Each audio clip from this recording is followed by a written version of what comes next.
بسم الله الرحمن الرحيم والعاديات ضبحا فالموريات قدحا فالمغيرات صبحا فأثرن به نقعا فوسطن به جمعا إن الإنسان لربه لكنود وإنه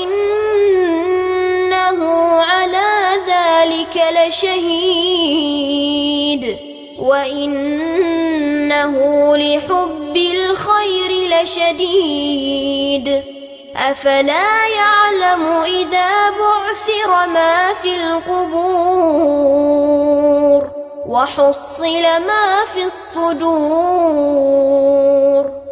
إن ربهم. பெருமதிப்பிற்கும் மரியாதைக்கும் உரிய எல்லாம் வல்ல அல்லாஹ்வின் நல்லடியார்களே, அருமை பெரியோர்களே, தாய்மார்களே, சகோதர சகோதரிகளே, இந்த நிகழ்ச்சியில் நாங்கள் சொல்வது என்ன என்ற தலைப்பினை எனக்கு வழங்கியிருக்கிறார்கள். நம்முடைய சமூகத்தில் முஸ்லிம்கள் பலதரப்பட்ட பிரிவுகளாக, கொள்கை ரீதியாக, வழிபாட்டு ரீதியாக, சித்தாந்த ரீதியாக பிளவுபட்டிருப்பதை நாம் அனைவரும் அறிந்திருக்கிறோம். ஒவ்வொரு பிரிவை சார்ந்தவர்களும் தாங்கள் சொல்லுகிற செய்திகள் தான் சரியானவை, நாங்கள் செல்லுகிற பாதை தான் மறுமையில் வெற்றியை பெற்றுத்தரக்கூடிய பாதை என்று ஒவ்வொருவரும் தத்தமது பங்கிற்கு மக்கள் மத்தியிலே சொல்லிக் கொண்டிருக்கிறார்கள்.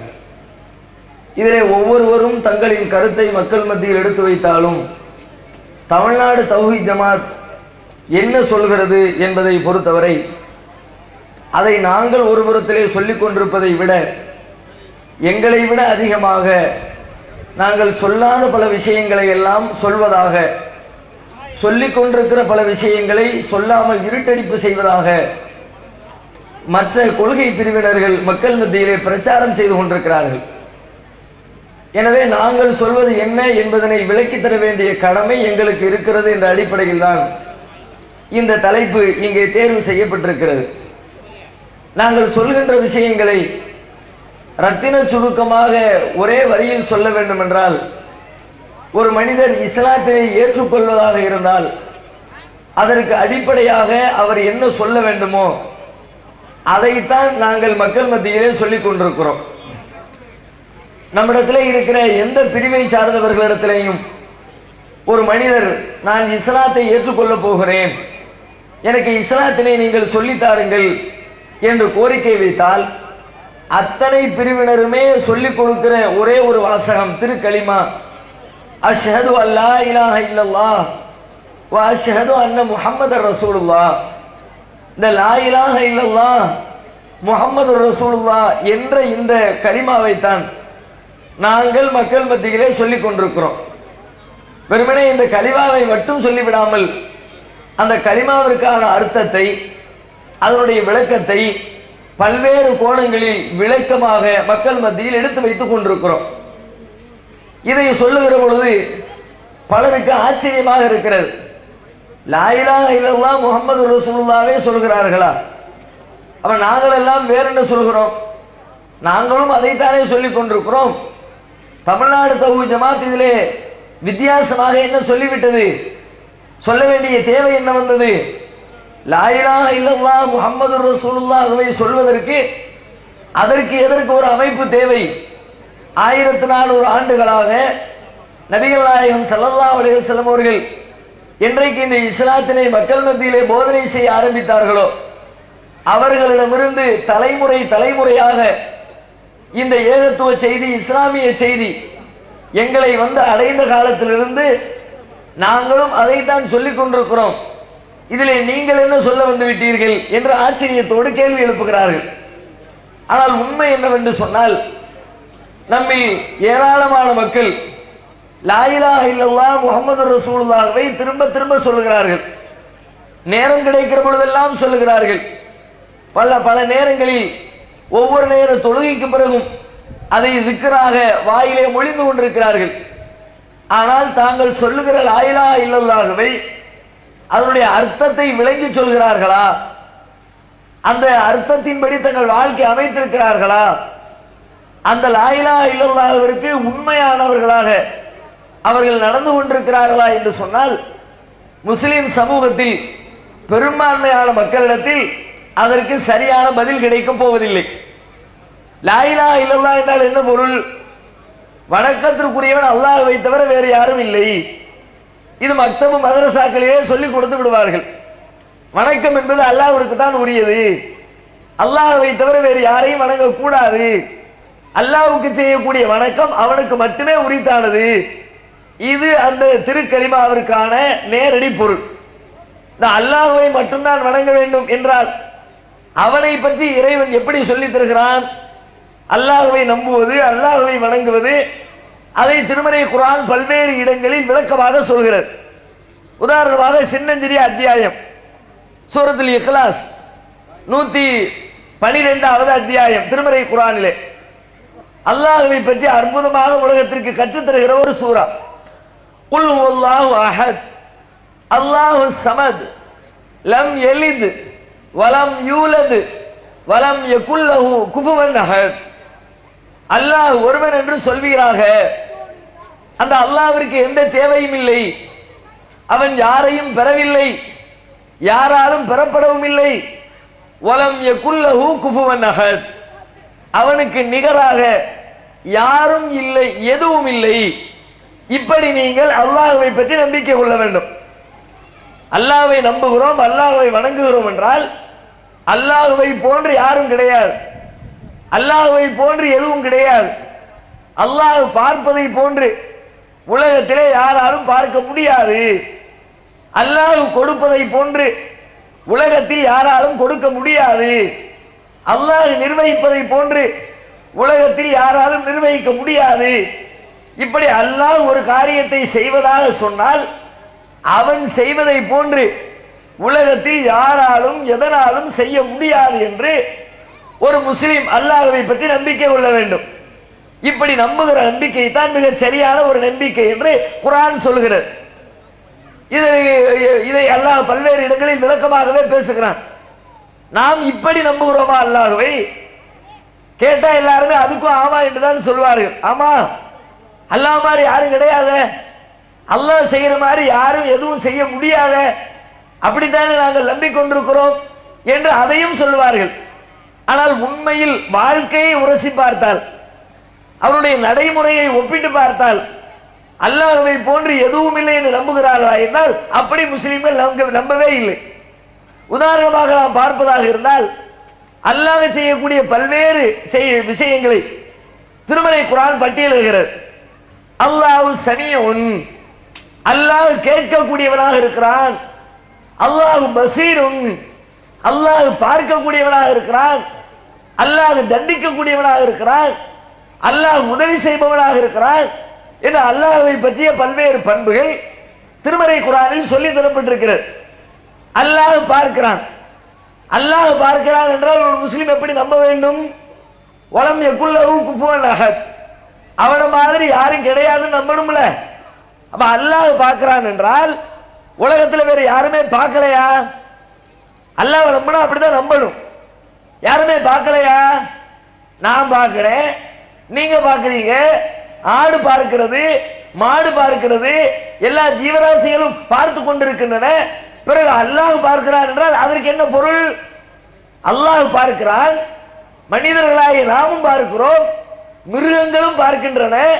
ஆனால் அல்லாஹ் பார்ப்பதை போன்று மனிதர்கள் பார்ப்பதில்லை, அல்லாஹ் பார்ப்பதை போன்று மிருகங்கள் பார்ப்பதில்லை, அல்லாஹ் பார்ப்பதை போன்று உலகத்தில் எந்த ஜீவராசியும் பார்ப்பதில்லை.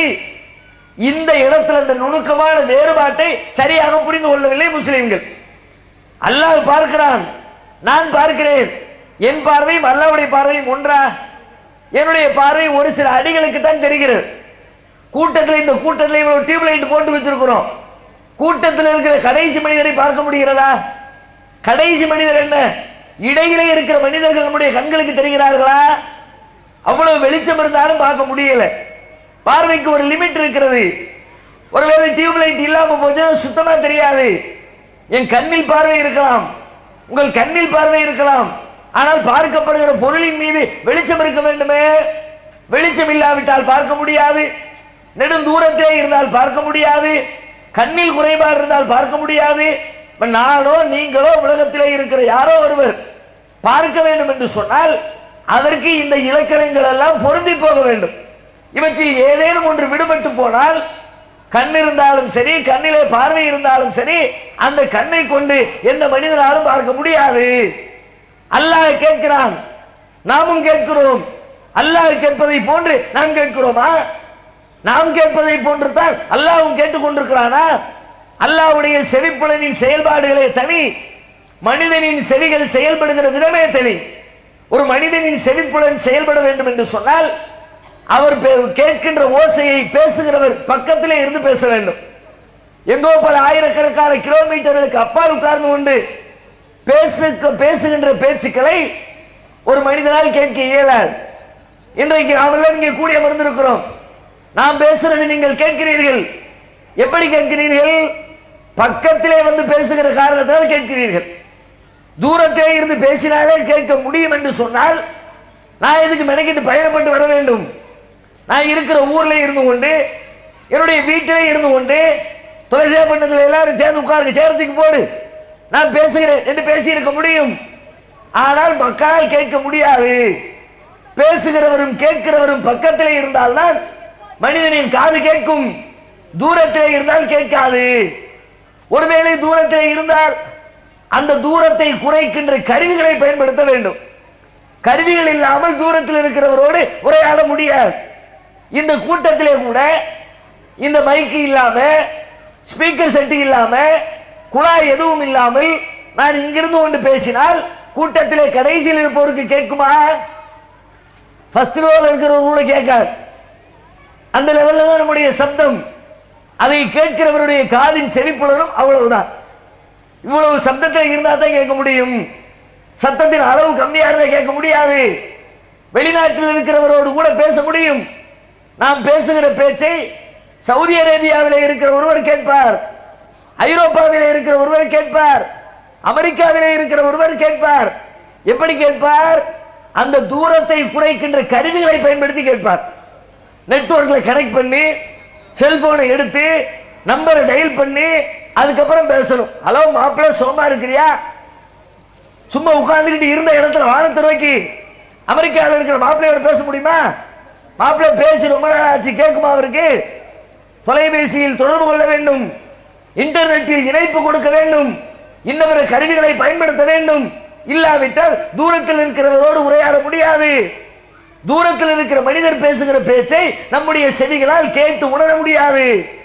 அது மட்டுமா, நம்முடைய செவிப்புலன் செயல்பட வேண்டும் என்று சொன்னால் பேசுகிற இடத்திலே பேசுபவருக்கும் கேட்பவருக்கும் இடையிலே காற்று அலைகள் நிரம்பி இருக்க வேண்டும். இப்ப பூமியில ஒருத்தர் பேசுறதை இன்னொருத்தர் கேட்கிறோம். பூமி முழுக்க காற்று இருக்கிறது. பூமி மண்டலத்தை விட்டு மேல போயிட்டீங்கன்னு வச்சுக்குவோம், சந்திர மண்டலத்துக்கு போயிட்டாங்க. சந்திர மண்டலத்தில் அங்க இருக்கக்கூடிய அந்த விண்வெளி ஆராய்ச்சி மையத்தில் ஆராய்ச்சியாளர்கள் பேசுகிற அந்த பேச்சுக்களை நமக்கு டிவியில காட்டுகிறார்கள். எப்படி பேசுகிறார்கள்? எல்லாம் உலகம் முழுக்க பேசுற ஒரே பாஷை, ஊம பாஷை. அப்படிதான் பேச முடியும். அங்க போய் வாயில இருந்து பேசினா கேட்காது. அந்த நட்டை எடு, இந்த போல்ட்டை டைட் பண்ணு, இந்த நம்பரை டயல் பண்ணு, ஒன்னும் விளங்காது. எல்லாம் ஊம பாஷை தான். சந்திர மண்டலத்தில் காற்று கிடையாது. நம்ம பூமி மட்டத்திலிருந்து ஒரு 16 கிலோமீட்டரை கடந்து விட்டால் காற்று அலைகள் கிடையாது. அதனால தான் முதுகுல ஆக்சிஜன் சிலிண்டரை சேர்த்து வச்சுக்கிட்டு போறான். அங்க போய் சுவாசிக்கிறதுக்காக வேணும்ல. பேசுறதுக்கு காத்து இருக்குதோ இல்லையோ, பேசுறதுக்கு காத்து இல்லாட்டி பரவாயில்லை, போய் தொலைன்னு விட்டுறலாம். மூச்சு விடுறது காத்து இல்லாட்டி அதுக்காண்டி ஒரு டின்னத்துக்கு முதுகுல கட்டிக்க, அதுல இருக்க காற்றை கொண்டு சுவாசித்து எத்தனை நாட்களுக்கு தங்கி இருப்போமோ அத்தனை நாட்களுக்கு அந்த காற்றை சுவாசித்து விட்டு மீண்டும் நம்முடைய பூமி மண்டலத்திற்கு திரும்பி விடுவோம் என்ற எண்ணத்தில் இங்கிருந்து பயணப்படுகிறார்கள். காற்று இல்லை என்றால் கேட்கிற விஷயங்கள் புரியாது, பேசுகிற விஷயங்கள் காதிலே விளங்காது. அவ்வளவு ஏன், மேடையிலே நிற்கிறோம், ஒரு பெரிய கண்ணாடி கூண்டு போட்டாச்சு, உள்ளுக்குள்ள நின்று கொண்டு நான் பேசுகிறேன். கப்சிப்புன்னு அடைச்சாச்சு. வெளியில ஒரு துளி சத்தம் வர ஆக்ரோஷமா உள்ள நின்று பேசுறேன். வெளியில இருந்து பார்க்கிறவர் என்ன செய்வார்? பார்த்து பரிதாபப்படுவார். ஆங்கிறாரு, ஊங்குறாரு, கையை காட்டுறாரு, இப்படி தூக்குறாரு, இப்படி தூக்குறாரு. என்னாச்சு தெரியல, இந்த மனுஷனுக்கு ஒன்றும் புரிய மாட்டேங்குதே. ஏன்? உள்ள இருக்கிற காற்று வெளியே வரல. இப்ப நான் பேசுவதை நீங்கள் கேட்கிறீர்கள் என்றால் இந்த இடத்திலே இருக்கிற காற்றின் அலைகள் அது அந்த இடத்திற்கு வருகிறது, உங்கள் செவிப்பறைகளை தொடுகிறது. அதனால் நான் பேசுகிற பேச்சை உங்களால் கேட்க முடிகிறது. இங்க இல்ல, காத்து இல்ல, இருக்கிற காத்தை க்ளோஸ் பண்ணியாச்சு, காற்று வெளியிலே வர முடியாது என்று சொன்னால் எத்தனை டெசிபல் சப்தமிட்டாலும் சரி, 20,000 என்ன 2 லட்சம் அளவுக்கு சப்தத்தை உயர்த்தினாலும் அதனால் எந்த பிரயோஜனமும் கிடையாது. மனுஷனுடைய காதை வச்சு கேட்க முடியாது. அப்ப மனுஷனுடைய காது கேட்பதற்கு இப்படி ஏராளமான எல்லைகள். ஒரு நேரத்தில் ஒரு மனிதனால் எத்தனை பேச்சுக்களை கேட்க முடியும்? காது 2 காது இருக்கிறது, ஒரு வலது காது, இன்னொரு இடது காது. 2 காது எல்லாம் கொடுத்திருக்கிறான். 2 பேரை பேச விட்டு விளங்கிக்க முடியுமா? 2 மணி நேரம் கூட்டம் நடத்த வேண்டிய தேவையில்லை, 1 மணி நேரத்தில் முடிச்சிடலாம். 2 பேச்சாளர் வந்திருக்கிறாங்க, அவருக்கு ஒரு போடியத்தை ரைட் சைடில் போடு, ரைட் சைடு காது அவருக்கு, இவருக்கு ஒரு போடியத்தை லெஃப்ட் சைடில் போடு, லெஃப்ட் சைடு காது இவருக்கு. ஸ்டார்ட் ரெடி அப்படின்னு 2 பேரை பேச விட்டு விளங்க இயலுமா? காதுகள் 2000 கேட்கப்படுகிற ஓசைகள் ஒன்றுதான். 2 விழுந்துச்சுனாலும் விளங்க. ஒவ்வொருத்தர பேசுப்பா. ஊர் பஞ்சாயத்துல பேசுவாங்கல்ல, ஜமாத்து பஞ்சாயத்தில் ஆரம்பிச்சாலே ஆளுக்கு கூச்சல் போடுறாரு. திடீர்னு பெரியவர் எந்திப்பார், தலைவர் எந்திச்சு தோல்ல கிடக்கிற துண்டை ஓங்கி உதறுவார். ஒவ்வொருத்தர பேசுங்கப்பா. ஊர் பஞ்சாயத்து என்ன, காது டாக்டர் படிச்சிருப்பாரு, காதுக்கு இஎன்டி ஸ்பெஷலிஸ்ட், காதை கரைச்சு குடிச்சிருப்பாரு.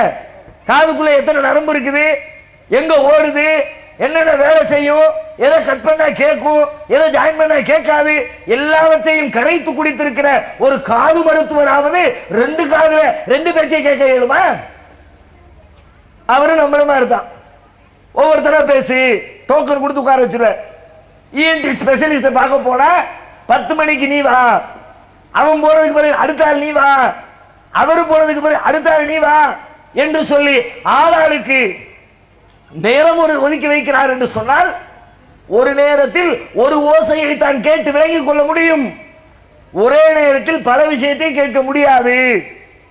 மனிதனின் செவிப்புலன் செயல்படுவதற்கு பேசுகிறவர் பக்கத்தில் இருக்க வேண்டும், தூரத்தில் இருந்தால் கருவிகளை பயன்படுத்த வேண்டும், பேசப்படுகிற இடத்திலே காற்று அறைகள் இருக்க வேண்டும், பேசுகிற பேச்சுக்களில் ஒன்றை தான் கேட்டு விளங்கிக் கொள்ள முடியும். இப்படிப்பட்ட இலக்கணங்கள் எல்லாம் அத்தனை இலக்கணங்களும் சரியாக இருந்தால்தான் பேசுகிற பேச்சுக்களை கேட்டு விளங்க இயலும். படைத்த இறைவனுக்கு இப்படிப்பட்ட இலக்கணமா? அல்லாஹ் கேட்கணும். துளசியா பட்டத்தில் தௌஹீத் ஜமாஅத் கூட்டம் நடத்துது, என்ன பேசுறானுன்னு கேட்கணும். அதுக்காக வேண்டி அரிசில இருக்கிற ரப்புல் ஆலமீன் அங்கிருந்து பூமிக்கு இறங்கி வந்து மக்களோடு மக்களா சேர்ல உட்கார்ந்து உளவுத்துறை அதிகாரிகள் குறிப்பெடுக்கிற மாதிரி பேப்பர் வச்சு எல்லாம் குறிப்பெடுக்கணுமா? எங்கோ இருக்கிறான் அல்லாஹ், எத்தனையோ லட்சம் கோடானு கோடி மைல்களுக்கு அப்பால் இருக்கிறான், 7 வானங்களை கடந்திருக்கிறான். அறிவியல் படி இன்னைக்கு வரைக்கும் முதல் வானத்தை கூட மனுஷன் கண்டுபிடிக்கல. வானம்னு சொல்றமே, விஞ்ஞானிகளிடத்துல போய் கேட்டா ஒன்னும் தெரியலையப்பாமா. கருவி போய்கிட்டே இருக்குது, விண்கலம் பயணித்துக் கொண்டே இருக்கிறது, விண்வெளியிலே கீறி கிழித்து கொண்டு சென்று கொண்டிருக்கிறது. இதுவரைக்கும் முதவானவே கண்டுபிடிக்கலையே, எங்கேயும் போய் வண்டி முட்டவே இல்லையே. இஸ்லாமிய நம்பிக்கைப்படி வானம் என்று சொன்னால் அது ஒரு பாதுகாக்கப்பட்ட முகடு, அங்கே பாதுகாப்பு காவலர்கள் உண்டு, மலக்குமார்கள் உண்டு, அனுமதி இல்லாமல் அதை கடந்து யாரும் பிரவேசிக்க முடியாது. நபிகள் நாயகம் ஸல்லல்லாஹு அலைஹி வஸல்லம் அவர்கள் கூட மேராஜுக்கு பயணத்துக்கு போனாங்கல்ல, ஜிப்ரீல் கூட்டு போவார, அந்த மாதிரி மேராஜ் பயணத்துக்கு செல்லும் போது முதல் வாரத்தில் போய் கதவை தட்டுவார். உள்ள இருந்து மலக்கு கேட்பார், வந்திருக்கிறது யாரு? ஜிப்ரீல் வந்திருக்க. கூட யார் வந்திருக்கா? முகமது வந்திருக்கிறாரு. அழைப்பு இருக்குதா? அழைப்பு இருக்குது. அதுக்கப்புறம் தான் ஓபன் பண்ணி விடுவார். அதுக்கப்புறம் செகண்ட் 2வது வானம், அடுத்து 3வது வானம், அப்படி 7 வானங்களையும் கடந்துதான் நபிகள் நாயகம் சென்றார்கள். அப்படி பாதுகாக்கப்பட்ட சீல் வைக்கப்பட்ட இழுத்து மூடப்பட்ட ஒரு வானத்தின் முதல் பகுதியை கூட இன்றைய விஞ்ஞானம் இன்னைக்கும் கண்டுபிடிக்கவில்லை. தொலைதூரத்தை நோக்கி பயணித்துக் கொண்டே இருக்கிறது விண்கலங்கள். அப்படிப்பட்ட கோடானு கோடி மைல்களுக்கு அப்பாலதான் முதல் வானமே இருக்கிறது என்று சொன்னால், முதல் வானத்திற்கும் இரண்டாம் வானத்திற்கும் இடைப்பட்ட தூரம் எவ்வளவு? 2க்கும் 3க்கும் இடையிலே உள்ள தூரம் எவ்வளவு? 3ஐ கடந்து 4ஐ தொடுவதற்கு எத்தனை ஆயிரம் கிலோமீட்டர்கள் பயணிக்க வேண்டும்? இப்படி கோடானு கோடானு கோடானு கோடி மைல்களுக்கு அப்பால் இருக்கிற அல்லாஹ், அரிசிக்கு மேலே வீற்றிருக்கிற இறைவன், நாம் பேசுகிற பேச்சுக்களை கேட்பதற்கு அங்கிருந்து கொண்டே கேட்கிறான். அதுதான் அவனுக்கு நமக்குள்ள வித்தியாசம். நீங்க கேட்கணும், நான் கேட்கணும்னா பேசுறவருக்கு பக்கத்தில் இருக்கணும். தூரத்தில் போனா கேட்காது, அல்லாஹ்வுக்கு கேட்கும். அல்லாஹ் இருக்கிற இடத்துல காற்று இல்லை, பூமியில காற்று இருக்கிறது, வான்மண்டலத்தில் காற்று இல்லை. ஆனாலும் அல்லாஹ் நாம் பேசுவதை கேட்கிறான். ஒரே நேரத்தில் ஒட்டுமொத்த உலகமும், உலகத்திலே இருக்கிற அத்தனை மக்களும் என்னென்ன பேசிக் கொண்டிருக்கிறார்கள் என்பதனை அல்லாஹ் ரப்பல் ஆலமீன் ஒவ்வொரு நிமிட நொடி பொழுதிலும் மிக தெளிவாக அதை கேட்டு தன்னுடைய பதிவேட்டிலே பதிவு செய்து கொண்டே இருக்கிறான். இந்த நிமிஷத்தில் மொத்த உலகத்தில் 700 கோடி மக்கள்ல ஒவ்வொருத்தரும் எப்படி சிந்திக்கிறான், என்னத்தை பேசுறான்? தமிழ்நாட்டுக்காரன் என்ன பேசுறான்? தமிழ்நாட்டில் ஒவ்வொரு மாவட்டத்துக்காரன், ஒவ்வொரு ஊராட்சிக்காரன், ஒவ்வொரு ஊருக்காரன், ஒவ்வொரு தெருக்காரன், ஒவ்வொரு வீட்டுக்காரன், அந்த வீட்டுக்குள்ள இருக்கிற ஒவ்வொரு தனி மனிதன், அத்தனை பேருடைய பேச்சையும் தனித்தனியாக இவன் என்ன பேசுகிறான், அவன் என்ன பேசுகிறான் என்று தெளிவாக புரிந்து விளங்கிக் கொள்கிற ஆற்றல் அல்லாஹ்வுடைய செவிப்புலனுக்கு உண்டு, மனிதர்களுக்கு கிடையாது. வேறுபாடு புரியுதா? அல்லாஹ்வும் கேட்கிறான், நானும் கேட்கிறேன். அல்லாஹ் நானும் ஒன்னும் சொல்ல இயலுமா? வலம் யகுல்லஹு குஃபுவன் அஹத், அவன மாதிரி யாரும் கிடையாது, அவனை போல எதுவும் கிடையாது. கேட்கலாம், நீ கேட்கிற விதம் வேறு, அவன் கேட்கிற விதம் வேறு. இப்படிதான் ஒரு முஸ்லிம் அல்லாஹ்வை பற்றி நம்பிக்கை கொள்ள வேண்டும். இப்ப பிரச்சனைக்கு வாங்க, எல்லா முஸ்லிமும் இப்படி நம்புறோமா? ஒட்டுமொத்த முஸ்லிம் சமுதாயமும் அல்லாஹ்வை பற்றி, அவனுடைய செவிப்புலன் செயல்படுவதை பற்றி இப்படித்தான் தெளிவாக பிரித்து விளங்கி வைத்திருக்கிறோமா? கேட்ட ஆமான்னு சொல்லுவாங்க. ஆமா, அல்லாஹ் கேட்கிற மாதிரி யாரும் கேட்க முடியாத, நல்லா தெரியுத, அல்லாஹ் மட்டும்தான் அப்படி கேட்பான், வேற யாருக்கும் அந்த ஆற்றல் இல்லை, பதில் சொல்லுவார்கள். அவருடைய வாய் சொல்லுகிற பதில் ஒன்று, வாழ்க்கை சொல்லுகிற பதில் வேறொன்று. ஊருக்கு ஊர் கட்டப்பட்டிருக்கிற தர்காக்கள் அவர்கள் வாழ்க்கை வழியாக என்ன பதில் சொல்கிறார்கள் என்பதற்கு முஸ்லிம்கள் இருக்கிற ஒவ்வொரு கிராமத்திலேயும், ஒவ்வொரு சின்னஞ்சிறிய கிராமத்திலிருந்து பெண்ணம்பெரிய நகரங்கள் வரை எங்கெல்லாம் முஸ்லிம்கள் இருக்கிறார்களோ அத்தனை ஊர்களிலும் கட்டப்பட்டிருக்கிற தர்காக்கள் ஒரு சாட்சி. அது என்ன தர்கா? செத்து போனவர் அடக்கம் பண்ணி வச்சிருக்கிற இடம். நமக்கு முன்னாடி வாழ்ந்தவர் நல்லவரா வாழ்ந்தாருன்னு மக்கள் சில பேருக்கு கதை விட்டாங்க. அவர் நல்லவராகவும் இருக்கலாம், கெட்டவராகவும் இருக்கலாம். மறுமையில தான் அல்லாஹ் ஜட்ஜ்மெண்ட் பண்ணுவான், தீர்ப்பு சொல்லுவான். உலகத்தில் நாம் நல்லவர் என்று நினைத்தவர் நாளை மறுமையிலே கெட்டவராகி போகலாம். உலகத்தில் யாரையும் அல்லாஹ்விடத்திலே இவர் நல்ல மனிதர், அவுலியா அல்லாஹ், அல்லாஹ்வுடைய நேசர் என்று யாருக்கும் தீர்ப்பளிக்கிற அதிகாரத்தை அல்லாஹ் உலகத்தில் வழங்கவே இல்லை. நபிமார்களுக்கு கூட வழங்க. ரசூல் ஸல்லல்லாஹு அலைஹி வஸல்லம் அவங்களே சொல்றாங்க, நாளை மறுமையில அல்லாஹ் முதலா ஒரு 3 மனிதரை விசாரணைக்கு அழைப்பான். அதுல ஒருத்தர் பெரிய ஆலிம்சா, மக்களுக்கு நிறைய குர்ஆனை கத்துக் கொடுத்தவர். இன்னொருத்தர் பெரிய தர்ம பிரபு, சொத்து பத்துக்களை அள்ளி வாரி இறைச்சவர். இன்னொருத்தர் பெரிய போராளி, அல்லாஹ்வுடைய பாதையில் உயிரை கொடுத்தவர். 3 பேரையும் அழைத்து அல்லாஹ் விசாரிப்பான், உலகத்தில் எனக்கா என்ன செய்தீர்கள்? ஒவ்வொருவரும் சொல்வார்கள், யா அல்லாஹ், நான் மக்களுக்கு உன் மார்க்கத்தை எடுத்து சொன்னேன், ராப்பகலா குர்ஆன் ஓதுனேன், உனக்காகத்தான் எல்லாம் செஞ்சேன்.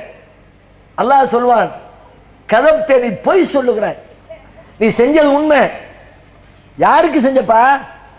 எனக்காகவா? என்னுடைய திருப்திக்காகவா? நாளை மறுமையிலே நான் தயாரித்து வைத்திருக்கிற சுவனத்தை பெறுவதற்காகவா? உலகத்தில் உன்னை மிகப்பெரிய பேர் அறிஞன் என்று மக்கள் பாராட்ட வேண்டும், அதற்காக சொன்னாய். சொல்லிட்டாங்க, இப்ப நரகத்துக்கு போ. அல்லாஹ் தீர்ப்பளிப்பானோ? என்ன சொல்லுகிறது இந்த நபிமொழி? நமக்கு சொல்லித் தருகிற பாடம் என்ன? உலகத்தில் சில பேரை நாம நல்லவர்கள், பெரிய மரியாதைக்குரியவர்கள், ஆலிம் உலமாக்கள், அல்லாஹ்வுடைய அந்தஸ்தை பெற்றவர்கள் என்று சில பேருக்கு பட்டம் சூட்டி மகிழ்ந்து கொண்டிருக்கிறோம். நாளை மறுமையிலே அவர்களை அல்லாஹ் நரகத்திலே தள்ளுவான். அதே மாதிரி தான் இந்த தர்ம பிரபுவையும், அதே போன்றுதான் அந்த உயிர் தியாகியையும், 3 பேரையும் நீங்கள் பொய் சொல்கிறீர்கள். அல்லாஹ்வாய் எனக்கு செய்யல, ஊர் உலகத்தில் பேர் கிடைக்கணுன்றதுக்காக, புகழை பெற வேண்டும் என்பதற்காக இந்த காரியத்தை நீங்கள் செய்திருக்கிறீர்கள் என்று 3 பேரையும் அல்லாஹ் நரகத்திலே கொண்டு தள்ளுவான் என்று அண்ணலும் பெருமகனார் நபிகள் நாயகம் ஸல்லல்லாஹு அலைஹி வஸல்லம் அவர்கள் பாடம் எடுத்துக்கிறார். அப்ப யாரையும் நல்லவன் கெட்டவன் சொல்ல முடியாது. ஆனா நம்ம என்ன பண்ணிட்டோம்? சில பேரை இவர்கள் அவுலியாக்கள், அல்லாஹ்வுடைய நேசர்கள் என்று நாமே தீர்ப்பளித்து விட்டு அவர்களுக்கு தர்காவை கட்டி வைத்துக் கொண்டு அங்கே சென்று வழிபாடுகள் செய்து கொண்டிருக்கிறோம். இந்த வழிபாடுகள் சொல்லக்கூடிய விஷயம் என்ன? 2 விதமான வழிபாடு. சில பேர் அவங்கள்ட்டே போய் நேரடியாக கையேந்திருவாங்க. அவுலியாக்களே, நீங்க தான் பார்த்து ஏதாவது செய்யணும், கல்யாணம் முடிஞ்சு வருஷம் 10 ஆயிடுச்சு, வயிற்றுக்குள்ள ஒரு புழுவையும் காணும், பூச்சியையும் காணும், ஏதாவது ஏற்பாடு பண்ணுங்க. மகப்பேர் மருத்துவர் இல்லையா, மூத்தா போய் அடக்கம் பண்ற டாக்டர், உடனே அவர் வெளியில வந்து ஆபரேஷன் பண்ணி உள்ளுக்குள்ள என்னத்தையாவது சேஞ்ச் பண்ணி பிள்ளைய கொடுத்துருவார்ல, நீங்க தான் கொடுக்கணும். Direct application. புள்ள வெளிநாட்டுக்கு போக வேண்டியது இருக்குது, சரியான விசா அமைய மாட்டேங்குது, ஏற்பாடு பண்ணுங்க. பாஸ்போர்ட் ஆபீசர் ரொம்ப மக்கள் பண்ணிக்கிட்டு இருக்கிறாரு, ஒரு கை பார்த்து அனுப்புங்க. அவர் தான் பாஸ்போர்ட் சீஃப் இன்சார்ஜ். எல்லா தேவைகளையும் அவர்கிட்ட போய் நேரடியாக வைக்கிறவர்கள் ஒரு சாரார். இன்னொரு சாரார், அல்லாஹ்வை தவிர யார்ட்டையும் கேட்கக்கூடாது, அல்லாஹ்ட்ட மட்டும்தான் துஆ செய்யணும். அதனால அவுலியாக்களே, நீங்க அல்லாஹ்ட்ட கேட்டு வாங்கிட்டாங்க, உங்கள்கிட்ட நாங்க கேட்க மாட்டோம். அந்த ரைட்ஸ் உங்களுக்கு கிடையாது, எங்களுக்கு நல்லா தெரியும். எனக்கு புள்ள வேணும், அல்லாஹ்ட்ட சொல்லி புள்ளைய வாங்கிட்டாங்க. எனக்கு விசா வேணும், அல்லாஹ்ட்ட சொல்லி விசா வாங்கிட்டாங்க. எனக்கு பாஸ்போர்ட் பிரச்சனை இல்லாம கிடைக்கணும், அல்லாஹ்ட்ட சொல்லி பாஸ்போர்ட் வாங்கிட்டாங்க என்று அவுலியாக்களை நோக்கி சிபாரிசுக்காக அழைக்கிறார்கள். எப்படி வேணாலும் அழைக்கட்டும், சிபாரிசுக்கு அழைக்கிறாங்களோ நேரடியாக அழைக்கிறாங்களோ, இறந்து விட்டவர்களை பார்த்து இவர்கள் பேசிக் கொண்டிருக்கிறார்கள். அதான் அடிப்படை. கொஞ்சம் சிந்தியுங்கள். அவர் இறந்து விட்டார், இறந்து அடக்கம் பண்ணியாச்சு. நீங்க போய் அவர்களிடத்தில் கையேந்துகிறீர்கள், அவர்களை அழைத்து அவர்களிடத்தில் கோரிக்கை வைக்கிறீர்கள். நீங்க பேசுற பேச்சு அவருக்கு புரியுமா? ஒவ்வொருத்தரும் இப்ப துளசியாப்பட்டத்தில் ஒரு தடவை கிளிர்மைது, ஆமா சாம்பிராணி சட்டி இருந்துச்சான், சாம்பிராணி சட்டி அவுளியா ஆயிடுச்சு. அவுளியா யார் நினைக்கிறீங்க? பேரு தான் கிளிர்மைதீன். கிளிர்மைதீன் உடனே என்னமோ கிளிர் ஒரு ஆள் வாழ்நாள் ஒரு இருக்குது, அவருக்கு தான் தர்கா வச்சிடக்கூடாது. ஒரு சாம்பிராணி சட்டி இருந்திருக்குது, அது பக்கத்தில் ஒருத்தர் இருந்திருக்கிறாரு. திடீர்னு ஆளை காணோம், எங்கடா போனாரு? அவர் அல்லாவோட கலந்துருப்பாரு, கெட்டு தர்கா வந்துட்டான். கெட்டி வச்சு இன்னைக்கு பாத்தியா ஓதிட்டு இருக்காங்களே, போய் கையேந்திரீங்களே. ஒவ்வொருத்தரும் வீட்டில் உட்காந்துக்கிட்டு, கதிர்மொய்தீன் அவுலியாக்களே, அவரவர் ஒரு வீட்டில் உட்காந்துட்டு கூப்பிடுறோமே, நீங்க உங்க வீடு எங்க இருக்கு, அவுலியாவுடைய தர்கா எங்க இருக்கு, அவருக்கு உயிரோடு இருக்காருன்னே வச்சுக்கோ, ஒரு பேச்சுக்கு செத்துட்டாருன்னு பேச தேவையில்லை, உயிரோடு இருக்கிறார். அங்க இருக்கிறவரை உங்கள் வீட்டிலே அமர்ந்து கொண்டு அழைக்கிறீர்களே, நீங்கள் கூப்பிடுகிற இந்த ஓசையை அவரால் கேட்டு விளங்கிக் கொள்ள முடியுமா? அவர் யார்? அல்லாஹ்வா மனிதனா? அல்லாஹ்வாக இருந்தால் உலகத்தில் எங்க இருந்து கூப்பிட்டாலும் அல்லாஹ்வுக்கு காது கேட்கும். மனுஷனாக இருந்தால் பக்கத்தில் உட்கார்ந்து கூப்பிட்டா மட்டும்தான் காது கேட்கும். நீங்க உங்க வீட்டில் உட்கார்ந்துக்கிட்டு 5 கிலோமீட்டர் தள்ளி, 10 கிலோமீட்டர் தள்ளி, 50 கிலோமீட்டர் தள்ளி, 100 கிலோமீட்டர் தள்ளி உங்கள் வீடுகளில் அமர்ந்து கொண்டு அவுலியாக்களே, நாதாக்களே, மகான்களே, பெரியார்களே, இப்ராஹிம் சாவே, ஷாவுல் அமீதே, அப்துல் காதர் ஜிலானியே, காஜா முஹிதீன் சிஸ்தியே அழைக்கிறீங்களே, அவருக்கு இதை விளங்குகிற ஆற்றல் உண்டா? அப்படி நீங்க நம்ப போய் தான் அழைக்கிறீங்க. நம்ம வீட்டில் வந்து கூப்பிட்டா அவர் காது கேட்கும் அப்படி நீங்க உள்ளத்துல நம்புறீங்க, அதனால தான் கூப்பிடுறீங்க. இல்லாட்டி கூப்பிடுவீங்களா? ஒருத்தர் காது கேட்காதுன்னு கன்ஃபார்ம் ஆச்சுன்னா கூப்பிடுவீங்களா? தெருவில் ஒருத்தர் போய்கிட்டு இருக்கிறார், சங்கு ஊதுனாலும் காது கேட்காது, பின்னாடி இருந்து ஒருத்தர் கூப்பிடுறார், டே தம்பி, டே தம்பி, டே தம்பிங்கிறார். பக்கத்தில் நீங்க நிக்கிறீங்க, என்ன சொல்லுவீங்க? லூசு பேல, அவனுக்கு தான் காது கேட்கான்னு தெரியும்ல, பக்கத்தில் போய் தொட்டு கூப்பிடுண்டா. யாருக்கு காது கேட்காதுன்னு கன்ஃபார்ம் ஆயிடுச்சோ அவனை வாயால கூப்பிடக்கூடாது, சத்தம் போட்டு கூப்பிடக்கூடாது, போய் நேரில் போய் தொட்டு பார்த்து தட்டி தான் கூப்பிடுது. விளங்குதுல? இப்ப இவருக்கு தூரத்தில் இருந்தா காது கேட்குமா கேட்காதா? மனுஷனா இருந்தா கேட்காது, அல்லாஹ் இருந்தா கேட்கும். அப்ப நீங்க நம்புறீங்க அவருக்கு காது கேட்கும்னு. என்ன அர்த்தம்? அல்லாஹ் எப்படி தூரத்தில் உள்ள சப்தத்தை விளங்கிக் கொள்கிற ஆற்றல் படைத்தவனோ அதே போல இந்த அவுலியாக்களும் நம்முடைய அழைப்பை விளங்கிக் கொள்வார்கள்.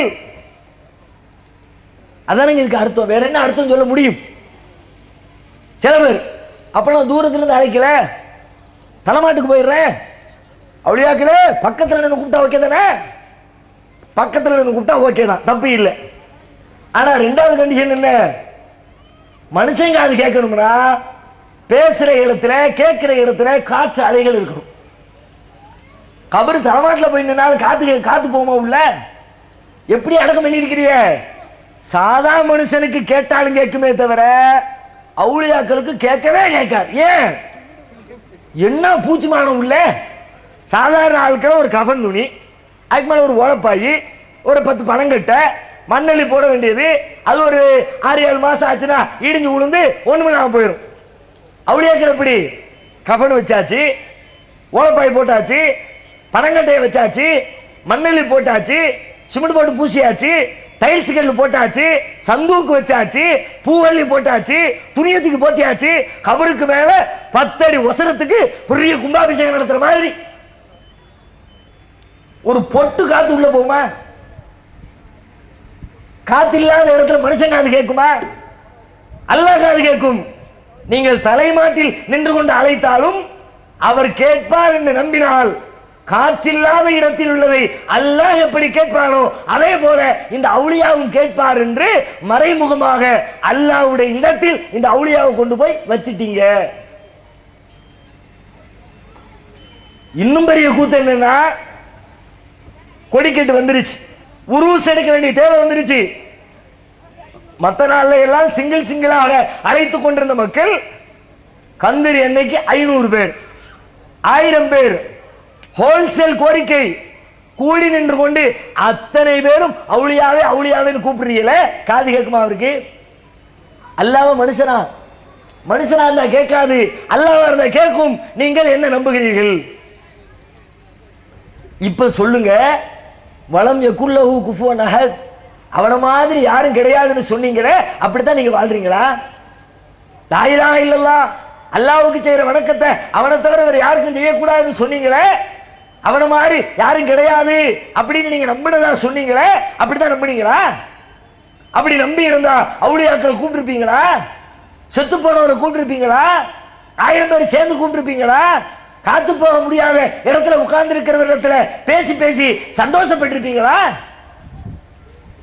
அப்ப தர்காக்களை நீங்கள் கட்டி வைத்திருக்கிற அந்த ஒரு செய்தி சொல்கிறது, நீங்கள் லா இலாஹ இல்லல்லாஹ் என்று சொன்னது வாயிலே சொல்லி இருக்கிறீர்கள், வாயிலே வாழ்க்கையிலே அதற்கு நேர் எதிர்மாறாக அதை பொய்ப்படுத்தி கொண்டிருக்கிறீர்கள். நாங்க என்ன சொல்றோம்? லா இலாஹ இல்லல்லாஹ் சொன்னா சொன்ன மாதிரி நடங்க, அதுக்கு மாற்றம் செய்யாதீங்க, அதுக்கு உண்மையாளர்களா இருங்க, அதுக்கு துரோகம் பண்ணாதீங்க. இது தவறா? இல்லாத சொல்லிட்டோமா? கையில வடியில இட்டுக்கட்டி சொல்லிட்டோமா? முஸ்லிம் என்று சொல்லுகிறவன் இஸ்லாத்தில் சொல்லப்பட்ட அடிப்படையில் தன் வாழ்க்கை அமைத்துக் கொள்ள வேண்டும் என்பதை தவிர இதற்கு வேறு என்ன வியாக்கியானம் கொடுக்க முடியும்? அப்போ இஸ்லாத்தின் அடிப்படையில் லா இலாஹ இல்லல்லாஹ்வில் முஸ்லிம் சமுதாயம் தவறிழைத்து விட்டது. அடுத்து முஹம்மது ரசூலுல்லாஹ் அதுவும் அதே கதிதான். ரசூலுல்லாஹை பத்தி சொன்னா நம்ம சமுதாயத்தை அடிச்சுக்க ஆளு கிடையாது. அப்படி பாசம் பொத்துக்கிட்டு வரும். எல்லாத்துக்கும் பாசம் இருக்குது, மறுக்கல, நான் பொய்ன்னு சொல்லல. நபிகள் நாயகத்திற்காக வேண்டி பாசத்தை வெளிப்படுத்த ஆயிரம் ஆயிரம் வேளைகள்.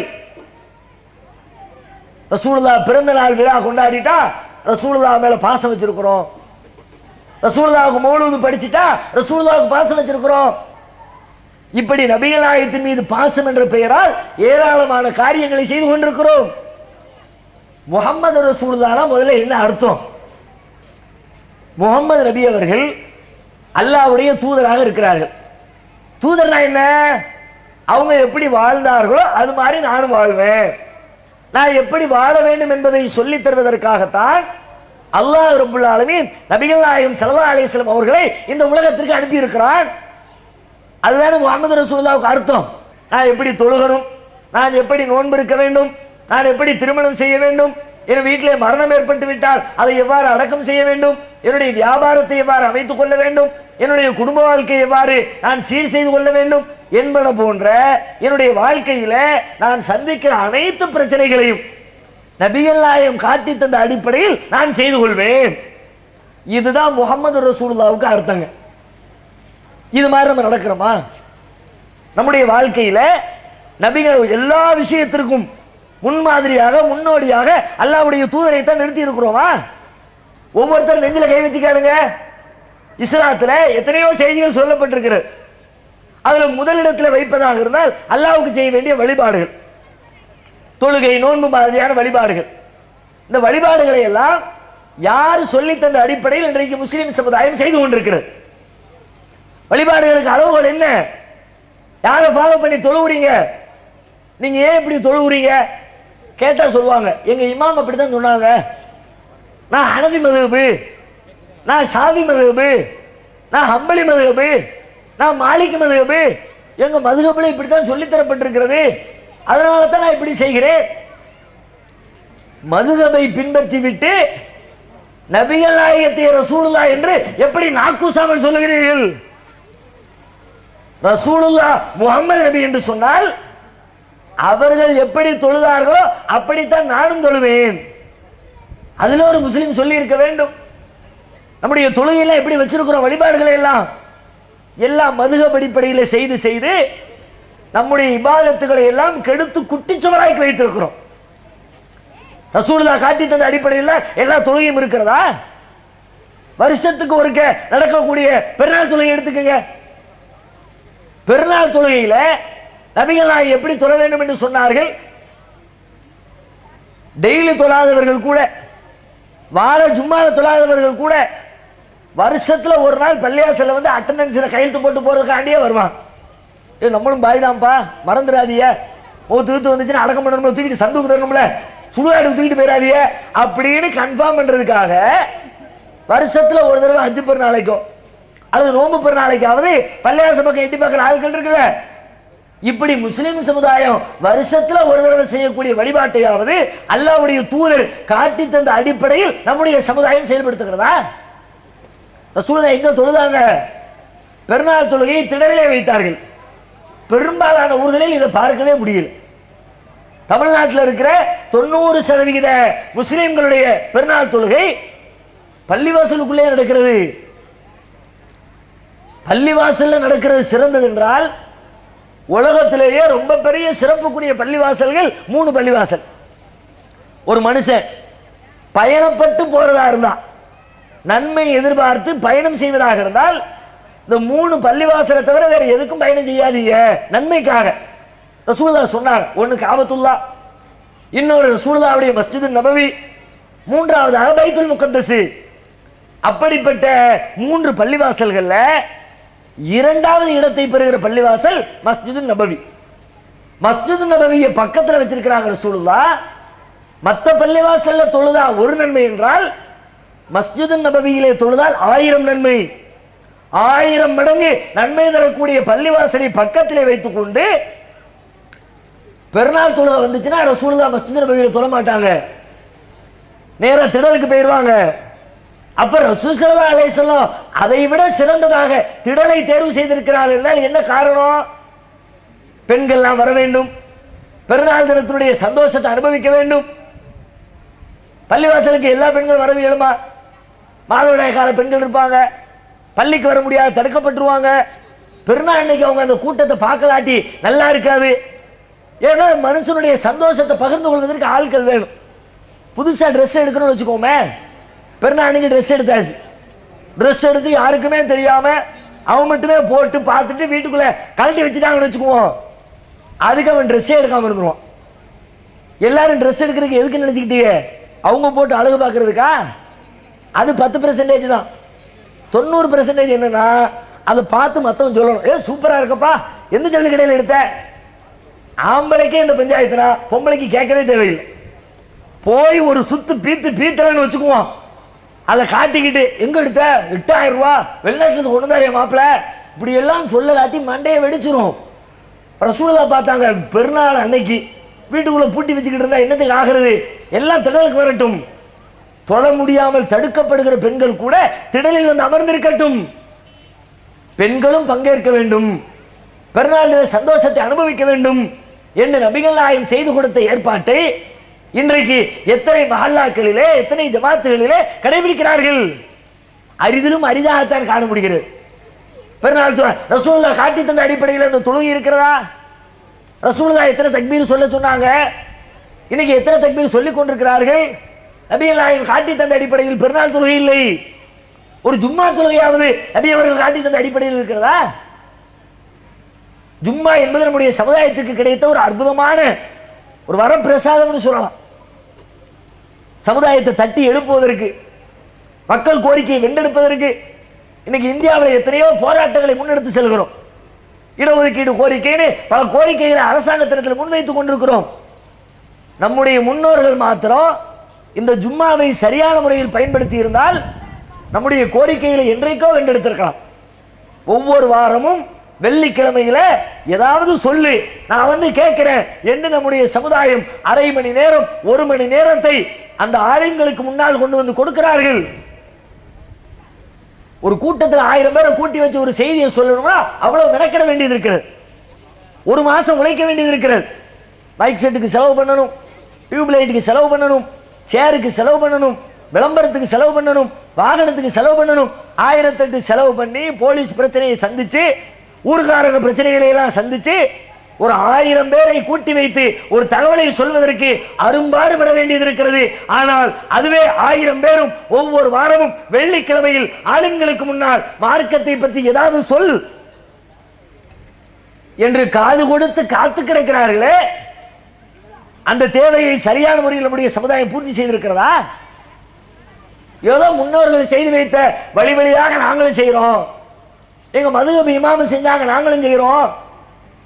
நபிகள் நாயகம் காட்டி தந்த வழிமுறை ஜும்மாவுல இல்லை. மெம்பர்ல ஏறி நின்று கொண்டு இமாம் உரை நிகழ்த்துகிறார். பல உரைகளை கேட்டாலே கேலி கூத்தா இருக்கிறது. இவரெல்லாம் ஆலிம்கள் தானா? மார்க்கத்தை படிச்சுட்டு தான் வந்திருக்கிறாங்களா? அரபி மொழி தெரிஞ்சுதான் இதை சொல்றாங்களா? முகலாயர்கள் காலத்தில் எழுதப்பட்ட புத்தகத்தை தூக்கி வச்சுக்கிட்டு அதையே ஏதோ ரசூலுல்லாஹ் எழுதி கொடுத்த புத்தகம் மாதிரி. நபிகள் நாயகம் ஸல்லல்லாஹு அலைஹி வஸல்லம் மெம்பர்ல ஏறும் பொழுது ஒரு ஊன்றுகோலை பிடித்து கொண்டு நின்றார்கள், ஒரு கம்பை பிடிச்சுக்கிட்டு நின்றாங்க. ஹதீஸ்ல இருக்கிறது. எப்ப நின்னாங்க?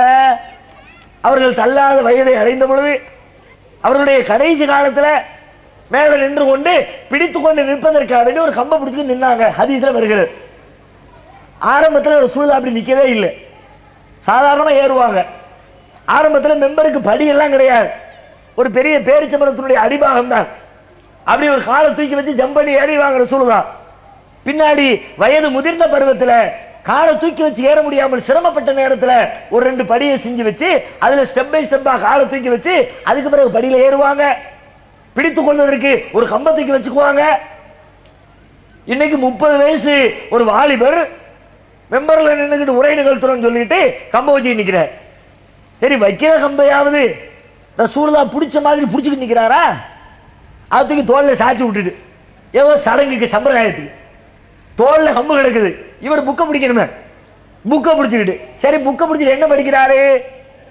முதல் குத்துபா பெரும்பாலும் யாருக்கு விளங்காது, 2வது குத்துபா எல்லாத்துக்குமே விளங்கும். ஏன்னா வருஷம் முழுக்க ஒரே குத்துபா, 2வது குத்துபா முதல் குத்துபா மாறிக்கிட்டே வரும், ரெண்டாவது குத்துபா அப்படி ஒரே மாதிரி ஒரே விஷயத்தை தான் திரும்ப திரும்ப படிப்பார்.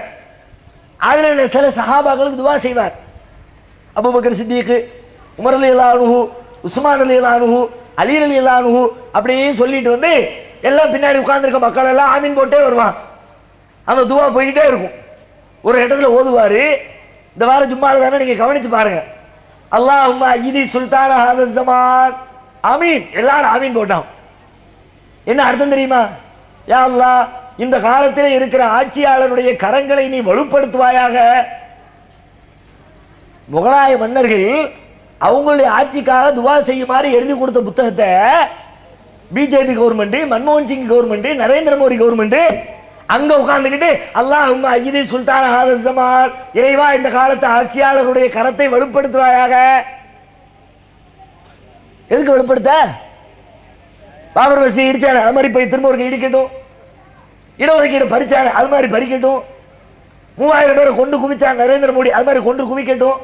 அதுக்கா என்ன ஜும்மா என்ன எப்படி நடக்கிறது கேட்டா எல்லாத்துக்கும் ஒரே பதில், எங்க மதுஹப் அப்படித்தான், எங்க இமாம் அப்படித்தான், எங்க சட்டம் அப்படித்தான். உங்களுக்கு என்ன தனி சட்டமா? இஸ்லாத்திலே சொல்லப்படாத புதிய சட்டமா? அல்லாஹ்வுடைய தூதர் காட்டி தராத வித்தியாசமான சட்டமா? அப்படியானால் முஹம்மது ரசூலுல்லாஹ் என்று சொன்னது பொய்யா மெய்யா?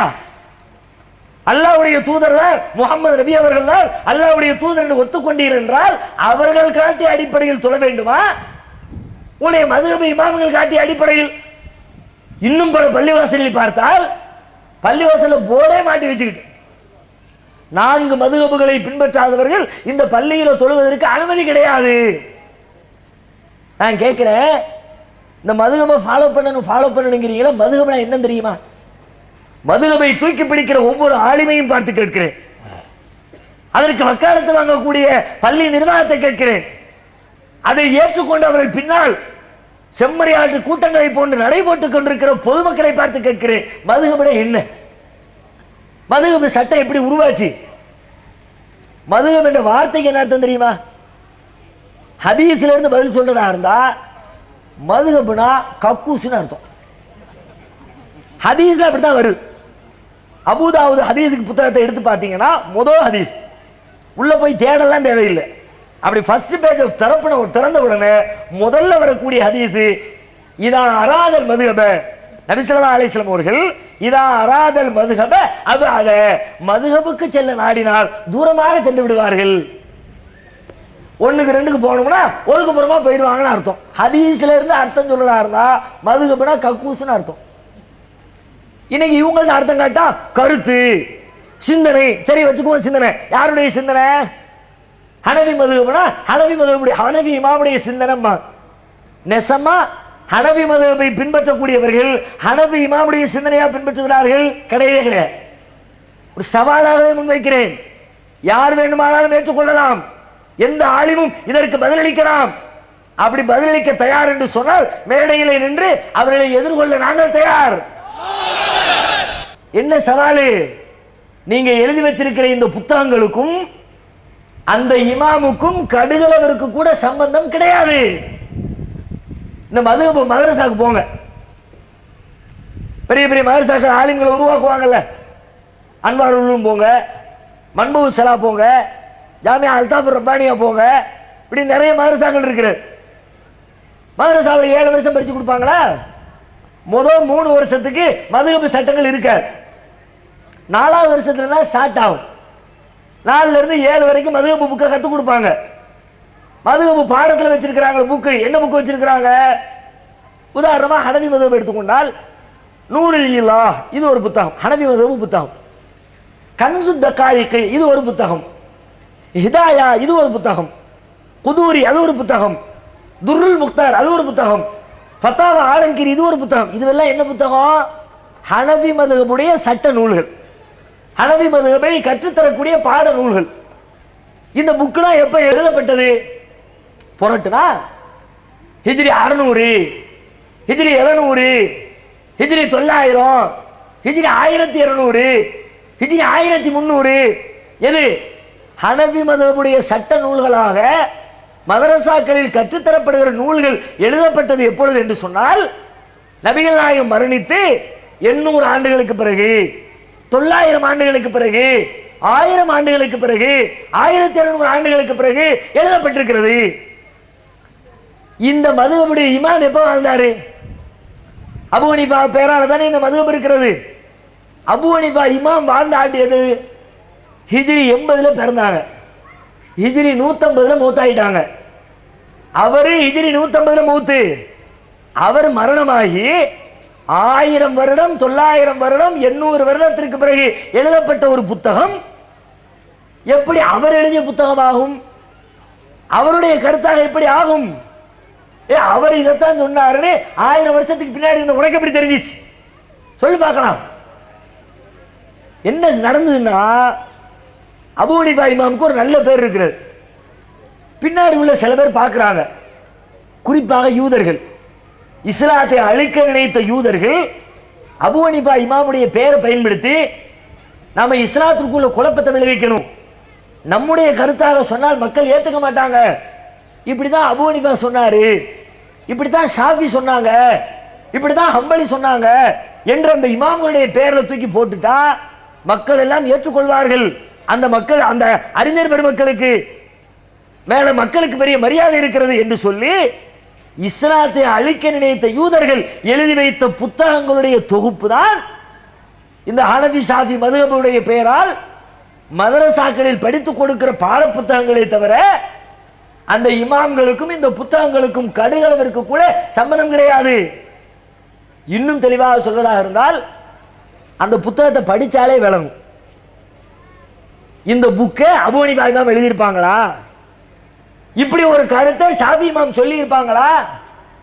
புத்தகத்தை புரட்டுங்க, ஹனஃபி மதுஹப் புக்கை புரட்டுங்க, அதுல இருக்கிற செய்திகளை படித்தால், உதாரணமாக ஒழுக்கம் சார்ந்த விஷயங்களை எடுத்துக்கொள்ளுங்கள்.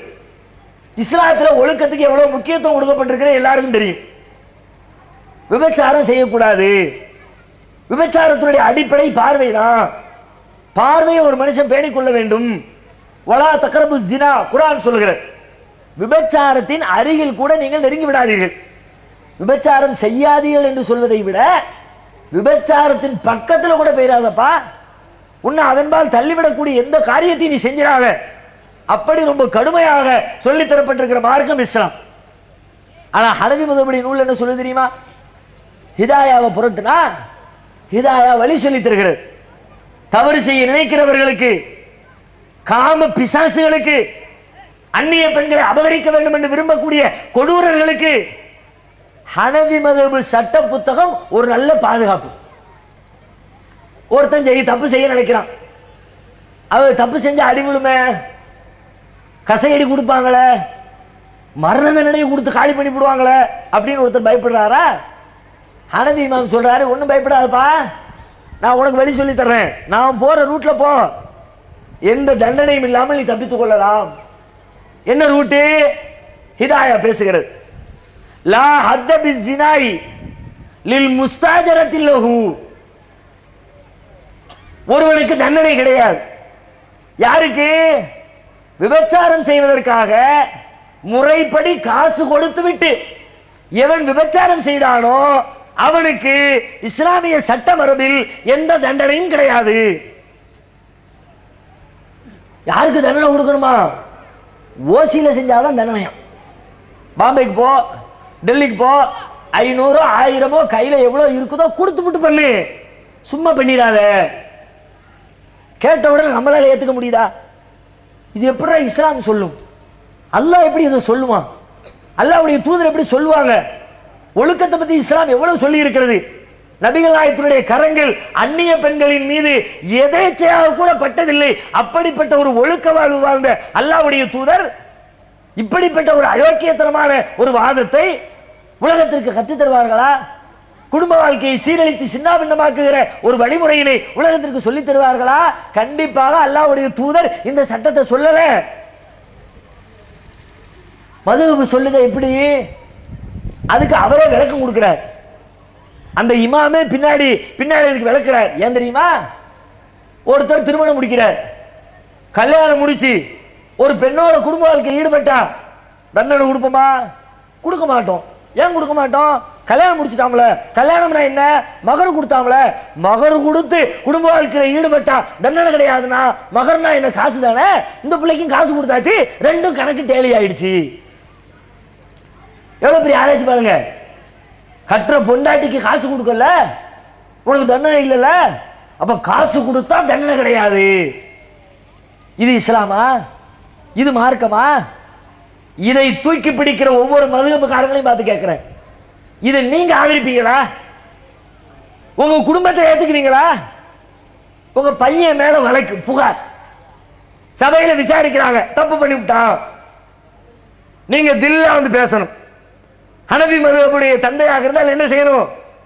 என்னப்பா பண்ணிவிட்டா என் புள்ள, ஓசில போடுனானா 2000 ரூபாய் கொடுத்துருக்க, 2000 ரூபாய் எவன்ட்ட பேச்சு, எவன்ட்ட சொல்ல முடியுமா உங்களால்? ஒரு தாய் சொல்லுவாளா? ஒரு தந்தை சொல்வாரா? ஒரு சகோதரன் சொல்வானா? சமுதாயத்தில் ஒழுக்கத்தை விரும்புகிற எந்த மனிதனாவது இப்படி பதிலளிக்க முடியுமா?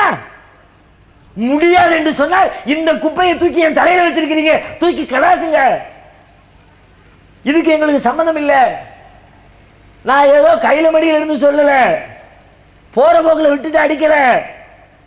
யார் வந்து கேட்க போறாங்கிற தைரியத்தில் இல்லை. யாரேனும் கேட்க வந்தால் பக்கத்தை பாகத்தை திறந்து கொடுத்து ஆதாரப்பூர்வமாக நிரூபிப்பதற்கு தயார். அந்த நிலையில தான் பேசிக் கொண்டிருக்கிறோம், சும்மா கதை விடல. உங்களுடைய நம்பிக்கை எந்த அளவிற்கு பலகீனமாக இருக்கிறது, மார்க்கத்துக்கு விரோதமாக இருக்கிறது என்பதை புரிய வைப்பதற்கு தான் சொல்லிக் கொண்டிருக்கிறோமே தவிர கதை சொல்லல. ஹனபி மதுஹபை நம்புனீங்கன்னா இதுக்கு நீங்க பதில் சொல்லி ஆகணும். அது மட்டும் இல்ல, இன்னும் நிறைய சொல்றார். விபச்சாரம் செஞ்சுட்டு தப்பிக்கிறதுக்கு என்னென்ன வழி? ஒருத்தன் கையும் களவுமா மாட்டிக்கிட்டாங்க, தப்பு செய்யும் போது பிடிச்சுக்கிட்டாங்க. ஆக மாட்டிக்கிட்டமேன்னு பயப்பட தேவையில்லை. ஹனபி மதுஹபுக்காரராக இருந்தான். ஷாஃபி மதுஹபுக்காரருக்கு அந்த வாய்ப்பே இல்லை. தேவைப்பட்டா பெல்ட் அடிச்சுக்க வேண்டியதானே, அது ஒரு பெரிய விஷயம் இல்லை. திடீர்னு மாட்டிக்கிட்டாருன்னா ஷாஃபியா இருந்தாலும் இப்போ நான் ஹனபி ஆகிட்டேன்ற வேண்டியதான். ஹஜ்ஜுக்கு போகும்போது சொல்லுவாங்க பார்த்துருக்கீங்களா? ஹஜ்ஜுக்கு போகும்போது ஷாஃபி மதுஹப் சட்டப்படி உதவு செஞ்சுட்டு ஒரு பெண்ணை தொட்டுட்டாங்கன்னு வச்சுக்குவோம். பெண்ணுன்னா என்ன, மனைவியை தொட்டாலும் சரிதான், பிள்ளைய தொட்டாலும் சரிதான். ஒரு பெண்ணை தொட்டாச்சுன்னா உதவு முடிஞ்சிடும். ஹஜ்ஜுக்கு போனால் பெண்ணை தொட்டா உதவு முடிஞ்சா என்னதுக்கு ஆகுறது? தவாஃப் செய்யணும்ல, ஆண்கள் பெண்கள் கலந்து வருவாங்களே. அப்போ ஃப்ளைட்டில் ஏறும்போது ஒரு பாடம் நடத்துவார் அஜர்த்து. ஷாஃபி மதுஹபில் இருக்கிறவங்க எல்லாம் இன்னையிலிருந்து ஹனபி மதுஹபுக்கு தாவிடுங்க, உடனே தாவி அந்த பக்கம் உட்காந்துக்குவார். ஆனால் எப்போ அதுக்கு என்ன சட்டம்னு விளங்கலை. சரி, எப்படியோ தொலைகிறாங்க. இப்போ இவர் ஹனபி மதுஹபுக்கார சட்டம் சொல்றாரு, கையங்களவுமா மாட்டிக்கிட்டா தப்பிக்கிறதுக்கு வழி என்ன வழி? அவன் சொல்லணுமா, அன்னஹா ஜௌஜத்துஹு, இவன் வேற யாரும் இல்லைங்க, என் பொஞ்சாதி தான் என்று அவள் சொல்ல வேண்டும். அப்படி சொல்லிவிட்டால் அவனுக்கு எந்த தண்டனையும் கிடையாது. சரியா தானே சொல்லி இருக்கிறாரு. பொஞ்சாதியா இருந்தா பொஞ்சாதின்னு சொன்னா நம்ம வெளிப்படையத்தானே பார்க்கணும். வெளிப்படையில பொண்டாட்டின்ட்டா, சரிப்பா போயிட்டு போன்னு விட்டுற வேண்டியதானே, எதுக்கு தோண்டி துருவிக்கிட்டு, அப்படித்தான் நம்ம நினைப்போம். ஆனா அப்படி நினைக்க முடியாத அளவுக்கு யாரும் அப்படி வக்காலத்து வாங்கிட கூடாதுன்னு அடுத்த வரியிலே ஆப்பு வைக்கிறார். என்ன சொல்றாரு? ஒயின் காலத்து ஜௌஜத்தன் லில் கைரி, நிஜமாகவே அவள் வேறொருத்தனுக்கு பொண்டாட்டியாக இருந்தாலும் சரியே, நெசத்துல அடுத்த பொண்டாட்டியா இருக்கட்டும், ஆனா என் பொண்டாட்டி தான் சொல்லிட்டாரா, அப்படி அவன் சொல்லிட்டானா நீ ஒன்றும் செய்யக்கூடாது. இது யாரு சொல்ல சட்டம்? இந்த சட்டத்தை பின்பற்றினால் நமக்கு கிடைக்கிற பாக்கியம் என்ன? மறுமையில சொர்க்கம் கிடைக்குமா, நரகம் கிடைக்குமா, அல்லாஹ்விடத்திலே தண்டனை கிடைக்குமா, சன்மானம் கிடைக்குமா? முஹம்மது ரசூலுல்லாஹ் என்று சொன்னது இதற்கு தானா? இதுதான் ஃபாலோ பண்றீங்களா? இதுல சொல்லி இருக்கிற சட்டத்தை பார்த்து நீங்க தக்பீர் கட்டி தொழ போறீங்க. ஏன் இப்படி தொழுவுற? எங்க மதுஹபில் இப்படித்தான். அத்தையத்துல ஏன்பா அஷஹது அல்லாஹ்னு சொன்ன உடனே நீட்டிட்டு இல்லல்லான்னு சொல்லும்போது கீழே போட்ட எங்க இமாம் இப்படித்தான் சொல்லி இருக்கிறார். எந்த இமாமு? அடுத்த முஞ்சாதி கூட கூத்தடிச்சு புட்டு என் முஞ்சாதின்னு தப்பிச்சு போனானே, அப்படி தப்பிச்சு போடான்னு வழி சொல்லி தந்த இமாமு சொன்னதை கேட்டுக்கிட்டு என்னுடைய தொழுகை அமைச்சுக்கிட்டேன், என்னுடைய நோன்பை அமைத்துக் கொண்டேன், என்னுடைய இன்னபிற வழிபாடுகளை ஹஜ் போன்ற இபாதத்துகளை அமைத்துக் கொண்டேன் என்று சொன்னால் மறுமையிலே நம்முடைய நிலைமை என்ன? நெசமா நீங்க முஹம்மது ரசூலுல்லாஹ் என்று சொன்னதிலே உண்மையாளராக இருந்தால் உங்களுடைய வழிபாடுகள் அனைத்தையும் அல்லாஹ்வுடைய தூதர் காட்டி அடிப்படையே மாற்றிக்கொள்ளுங்கள். முன்னோர்கள் செஞ்சாங்க, பெரியார் செஞ்சாங்க, எங்க ஊர்ல செஞ்சாங்க, அதெல்லாம் தூக்கி குப்பையில போடுங்க. எது இருந்தாலும் அல்லாஹ்வுடைய தூதர் சொன்ன மாதிரி செய்வேன், வேற யாரு சொன்னாலும் செய்ய மாட்டேன், செய்ய வேண்டிய தேவையில்லை. மறுமையில் அல்லாஹ் நம்ம இடத்துல என்ன கேள்வி கேட்பான்? நீ யாரை ஃபாலோ பண்ணுன? என்னுடைய தூதரை ஃபாலோ பண்ணினியான்னு கேள்வி வருமா? அபூ ஹனீஃபா ஃபாலோ பண்ணியான்னு கேள்வி வருமா? ஷாஃபியை ஃபாலோ பண்ணினியான்னு கேள்வி வருமா?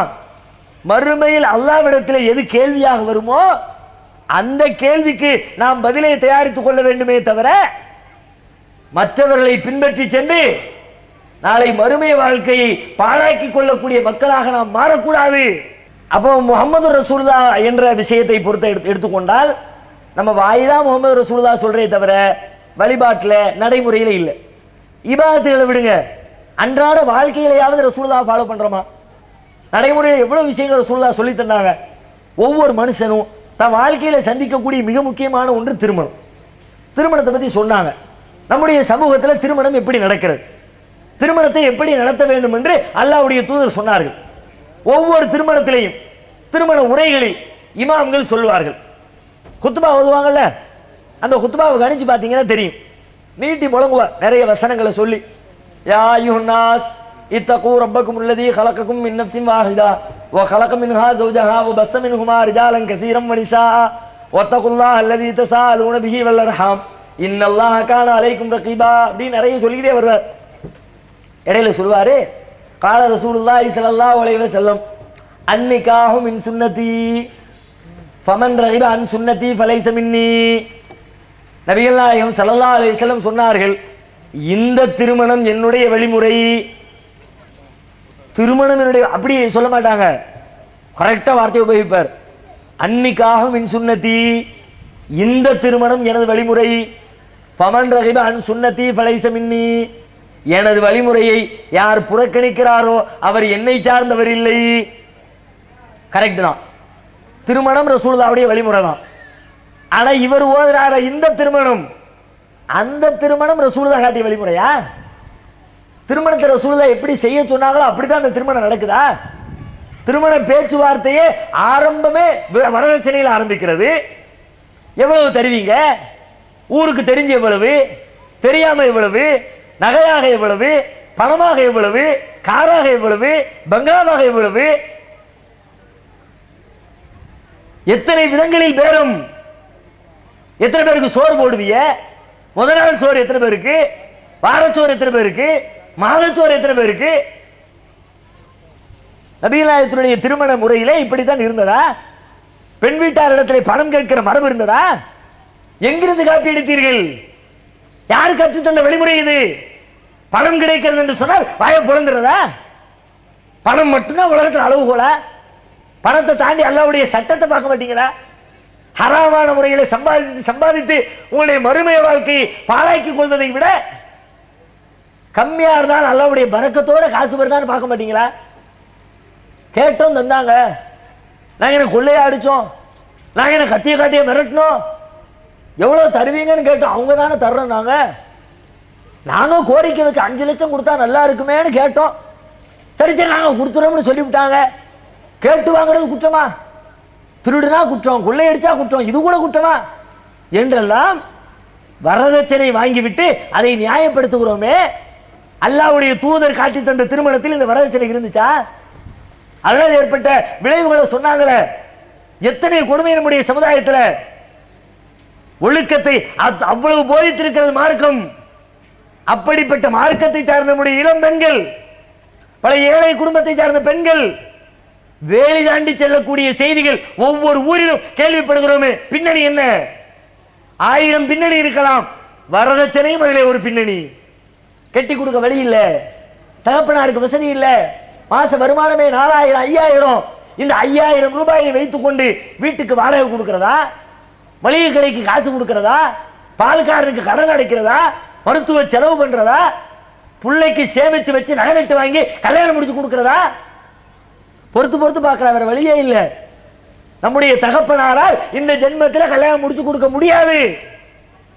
வர்றவங்க எல்லாம் எத்தனை லட்சம் தருவங்கிறான், எத்தனை பவுன் போடுவங்கிறான். நம்முடைய வாழ்க்கையை நாமே தேர்ந்தெடுத்துக் கொள்ள வேண்டும் என்று அந்நியர்களோடு ஓட்டம் எடுக்கிற செய்திகளை கேள்விப்படுகிறோமே. வரதட்சணை கேட்கிற ஒவ்வொருவரும் இதிலே பங்காளிகள் இல்லையா? நீங்க நினைச்சுக்கிட்டீங்க காசு வருது, பெரிய வாழ்வாங்க வாழ போறோம், அந்த காசை வச்சு வீடு கட்டிடலாம், அந்த காசை வச்சு நம்ம பிள்ளைய வெளிநாட்டுக்கு அனுப்பி நிறைய சம்பாதிச்சிடலாம்.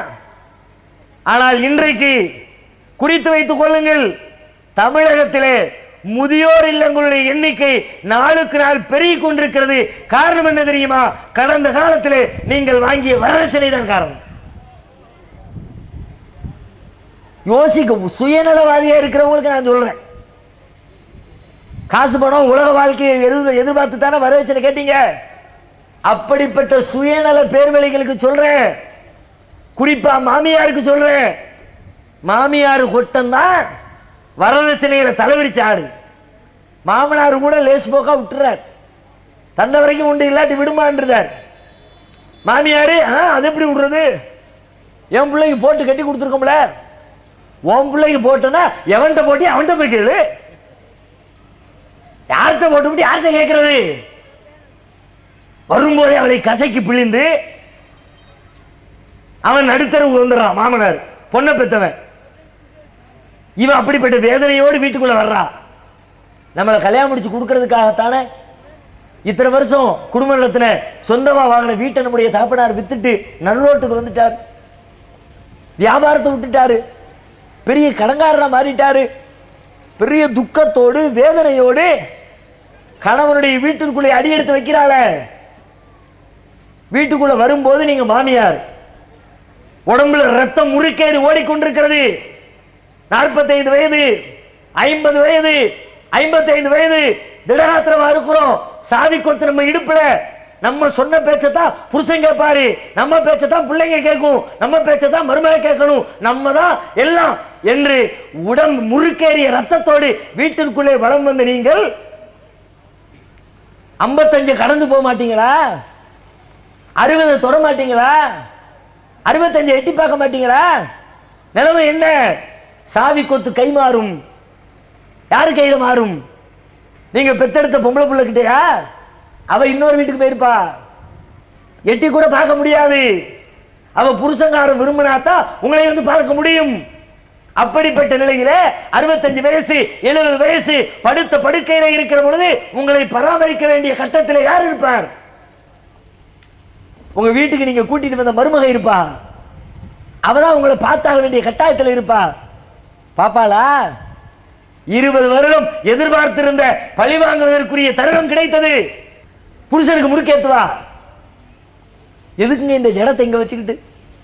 ஒரே வீட்டுக்குள்ள பிரச்சனை. நம்ம பிள்ளைகளை ஒரு வேலை செய்ய விட மாட்டேங்குது, அதை செய்யாது இதை செய்யாதுன்னு பிள்ளைகளை போட்டு அடிச்சுக்கிட்டு பேசிக்கிட்டு இருக்குது. டெய்லி சண்டையா இருக்குது. ஒண்ணு இந்த வீட்டில் இது இருக்கணும் அல்லது நான் இருக்கணும், ரெண்டுல ஒண்ணு. புருஷங்கார என்ன முடிவு? எதுக்கு போட்டு வம்பு? அவ போயிட்டான பெரிய சிக்கல். பிள்ளைகளை எல்லாம் வளர்த்து ஆளாக்கணும். அம்மா போனா பிரச்சனை இல்லை, அம்மா தூக்கி என்கிட்ட கடாஸ். நீங்க பெண் பார்க்கிற பொழுதே எனக்கு பணம் தேவையில்லை, காசு தேவையில்லை, ஒழுக்கமுள்ள புள்ள, மார்க்கமுள்ள புள்ள, அல்லாஹ்வுக்கு பயந்த புள்ள, அது மாத்திரம் எனக்கு போதும் என்று இறையச்சத்தை மையமாக வைத்து உங்கள் மகனுக்கு மணப்பெண்ணை தேர்வு செய்திருந்தால் 70 வயசுல படுத்த படுக்கையில மூத்திரமும் மலமும் வெளியே கழித்துக் கொண்டிருக்கிற பொழுது மனம் கூசாமல் கை கூசாமல் தான் பெற்றெடுத்த தாயை அவள் பராமரிப்பதை போன்று ஆசையோடு பாசத்தோடு அன்போடு உங்களை சீராட்டி பாராட்டி கடைசி நேரத்தில் உங்களை பார்த்துக் கொள்வாள். இல்லாட்டி நடு ரோட்ல பிச்சை எடுங்க, முதியோர் இல்லத்தில் அடைக்கலம் ஆகுங்கள். அதை தவிர வேறு வழி இல்லை.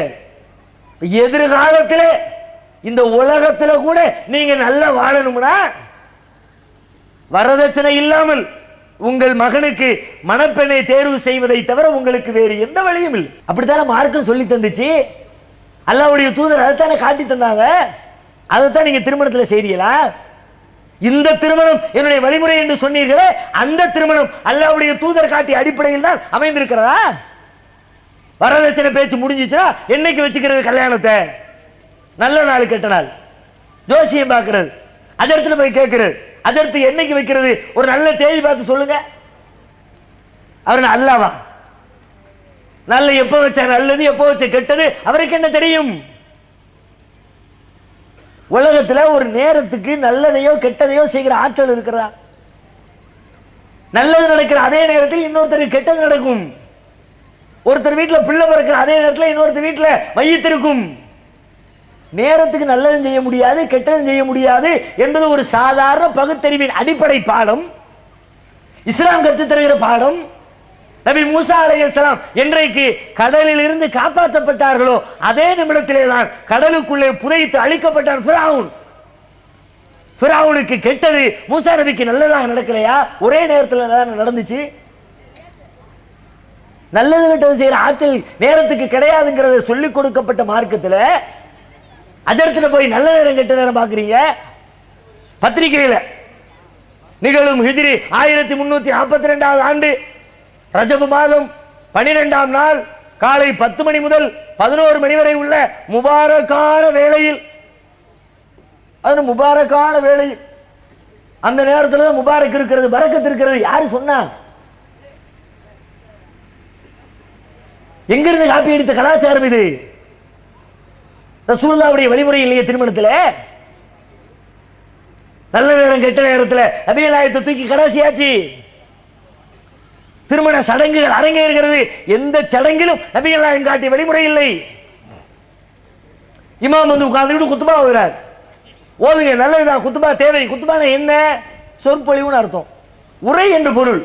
உரை நிகழ்த்துங்க. மக்கள் கூடுகிற எல்லா இடத்திலும் நபிகள் நாயகம் உரை நிகழ்த்தி இருக்கிறார்கள். மக்களுக்கு உபதேசம் செய்திருக்கிறார்கள். செய்யுங்கள். உரையினா எப்படி இருக்கணும்? கேட்கிற மக்களுக்கு புரியுற மாதிரி இருக்கணும். நபிகள் நாயகத்தினுடைய உரையை பற்றி ஹதீஸிலே வருகிறது. அல்லாஹ்வுடைய தூதர் உரை நிகழ்த்தினார். வஅலா சௌத்துஹு, அவருடைய சப்தம் உயரும், கண்களிலிருந்து கண்ணீரை வரவழைக்கும். ஒரு போர்படை தளபதி தன்னுடைய படை வீரர்களுக்கு எப்படி கட்டளையிடுவாரோ அதே போன்று நபிகள் நாயகத்தின் வாயிலிருந்து வார்த்தைகள் அனல் தெறிக்க வந்து விழும். இன்னைக்கு கல்யாண வீட்டில் ஓதுற குத்துபாவெல்லாம் அதை கேட்டு அழுதவங்க எத்தனை பேரு, சிரிச்சவங்க எத்தனை பேரு, உணர்ச்சி வசப்பட்டவங்க எத்தனை பேரு, தூங்கி வழிஞ்சவங்க லிஸ்ட் வேணா எடுக்கலாம். அவர் ஆரம்பிச்சிருவார், இவர் கொரட்டை விட்டுருவார். முடிஞ்சிருச்சுப்பா எந்தி. பாட்டு தானே படிக்கிறாங்க, உரையா நிகழ்த்தப்படுகிறது. ஏதோ ஒரு தாலாட்டு பாடுற மாதிரி. யா யுன்னாஸ் இத்தகூ ரப்பக்கும் அல்லதீ கலகக்கும் மின் நஃப்ஸின் வாஹிதா வ கலக மின்ஹா ஸௌஜஹா வ பஸ மின்ஹுமா ரிஜாலன் கஸீரம் வ நிஸா. இதை கேட்டால் என்ன விளங்குது, என்ன சிரிக்கிறது, என்ன அழுகிறது? சொல்லுங்க, தப்பு இல்லை. சொல்லிட்டு அதனுடைய பொருளையும் சேர்த்து சொல்ல வேண்டுமா இல்லையா? குத்துபா என்ற பெயரில் ஒரு சடங்கு. மாற்று மத சகோதரர்கள் தங்களுடைய திருமணத்திலே எப்படி பொருள் புரியாமல் சமஸ்கிருத மொழியினுடைய சுலோகங்களை பயன்படுத்துவார்களோ சொல்றவருக்கும் தெரியாது, கேட்கிறவருக்கும் தெரியாது. அதே லட்சணம் தான் முஸ்லிம் திருமணங்களிலே. குத்துபா நிகழ்த்து வேண்டாம் சொல்லல. குத்துபானா எப்படியோ அதை நிகழ்த்துங்க. குத்துபா முடித்து விட்டு ஒரு பெரிய நீண்ட நெடிய துவா. நபிகள் நாயகம் செய்த திருமணங்களில் இப்படி ஒரு துவா உண்டா? அல்லாஹும்ம அல்லிஃப் பைனஹுமா கமா அல்லஃப்த பைன ஆதம் வ ஹவ்வா அலைஹிமஸ் ஸலாத்து வஸ்ஸலாம். ஒவ்வொரு நபிமார்களையும் சொல்லி அவங்களுடைய மனைவிமார்களை சொல்லி, யா அல்லாஹ் அந்த ரெண்டு பேரையும் எப்படி இணை பிரியாமல் வாழ வைத்தாயோ அதே போன்று இந்த மணமக்களையும் நீ வாழச் செய்வாயாக. கேட்டா நல்ல அர்த்தம் தானே. நல்ல அர்த்தம்ன்றதுக்காக வேண்டி நீங்க நினைச்ச நேரத்தில் சொல்லுவீங்களா? நீங்க விரும்பின மாதிரி எல்லாம் பயன்படுத்துவீங்களா? நல்ல அர்த்தமாக இருந்தாலும் அந்த சொல்லை எந்த இடத்திலே பயன்படுத்த வேண்டும் என்று நபிகள் நாயகம் சொல்லி தந்தார்களோ அந்த இடத்துல தான் அந்த சொல்லை பயன்படுத்தணும். அல்ஹம்துலில்லாஹ் நல்ல சொல்லா இல்லையா? ரொம்ப நல்ல சொல்லு.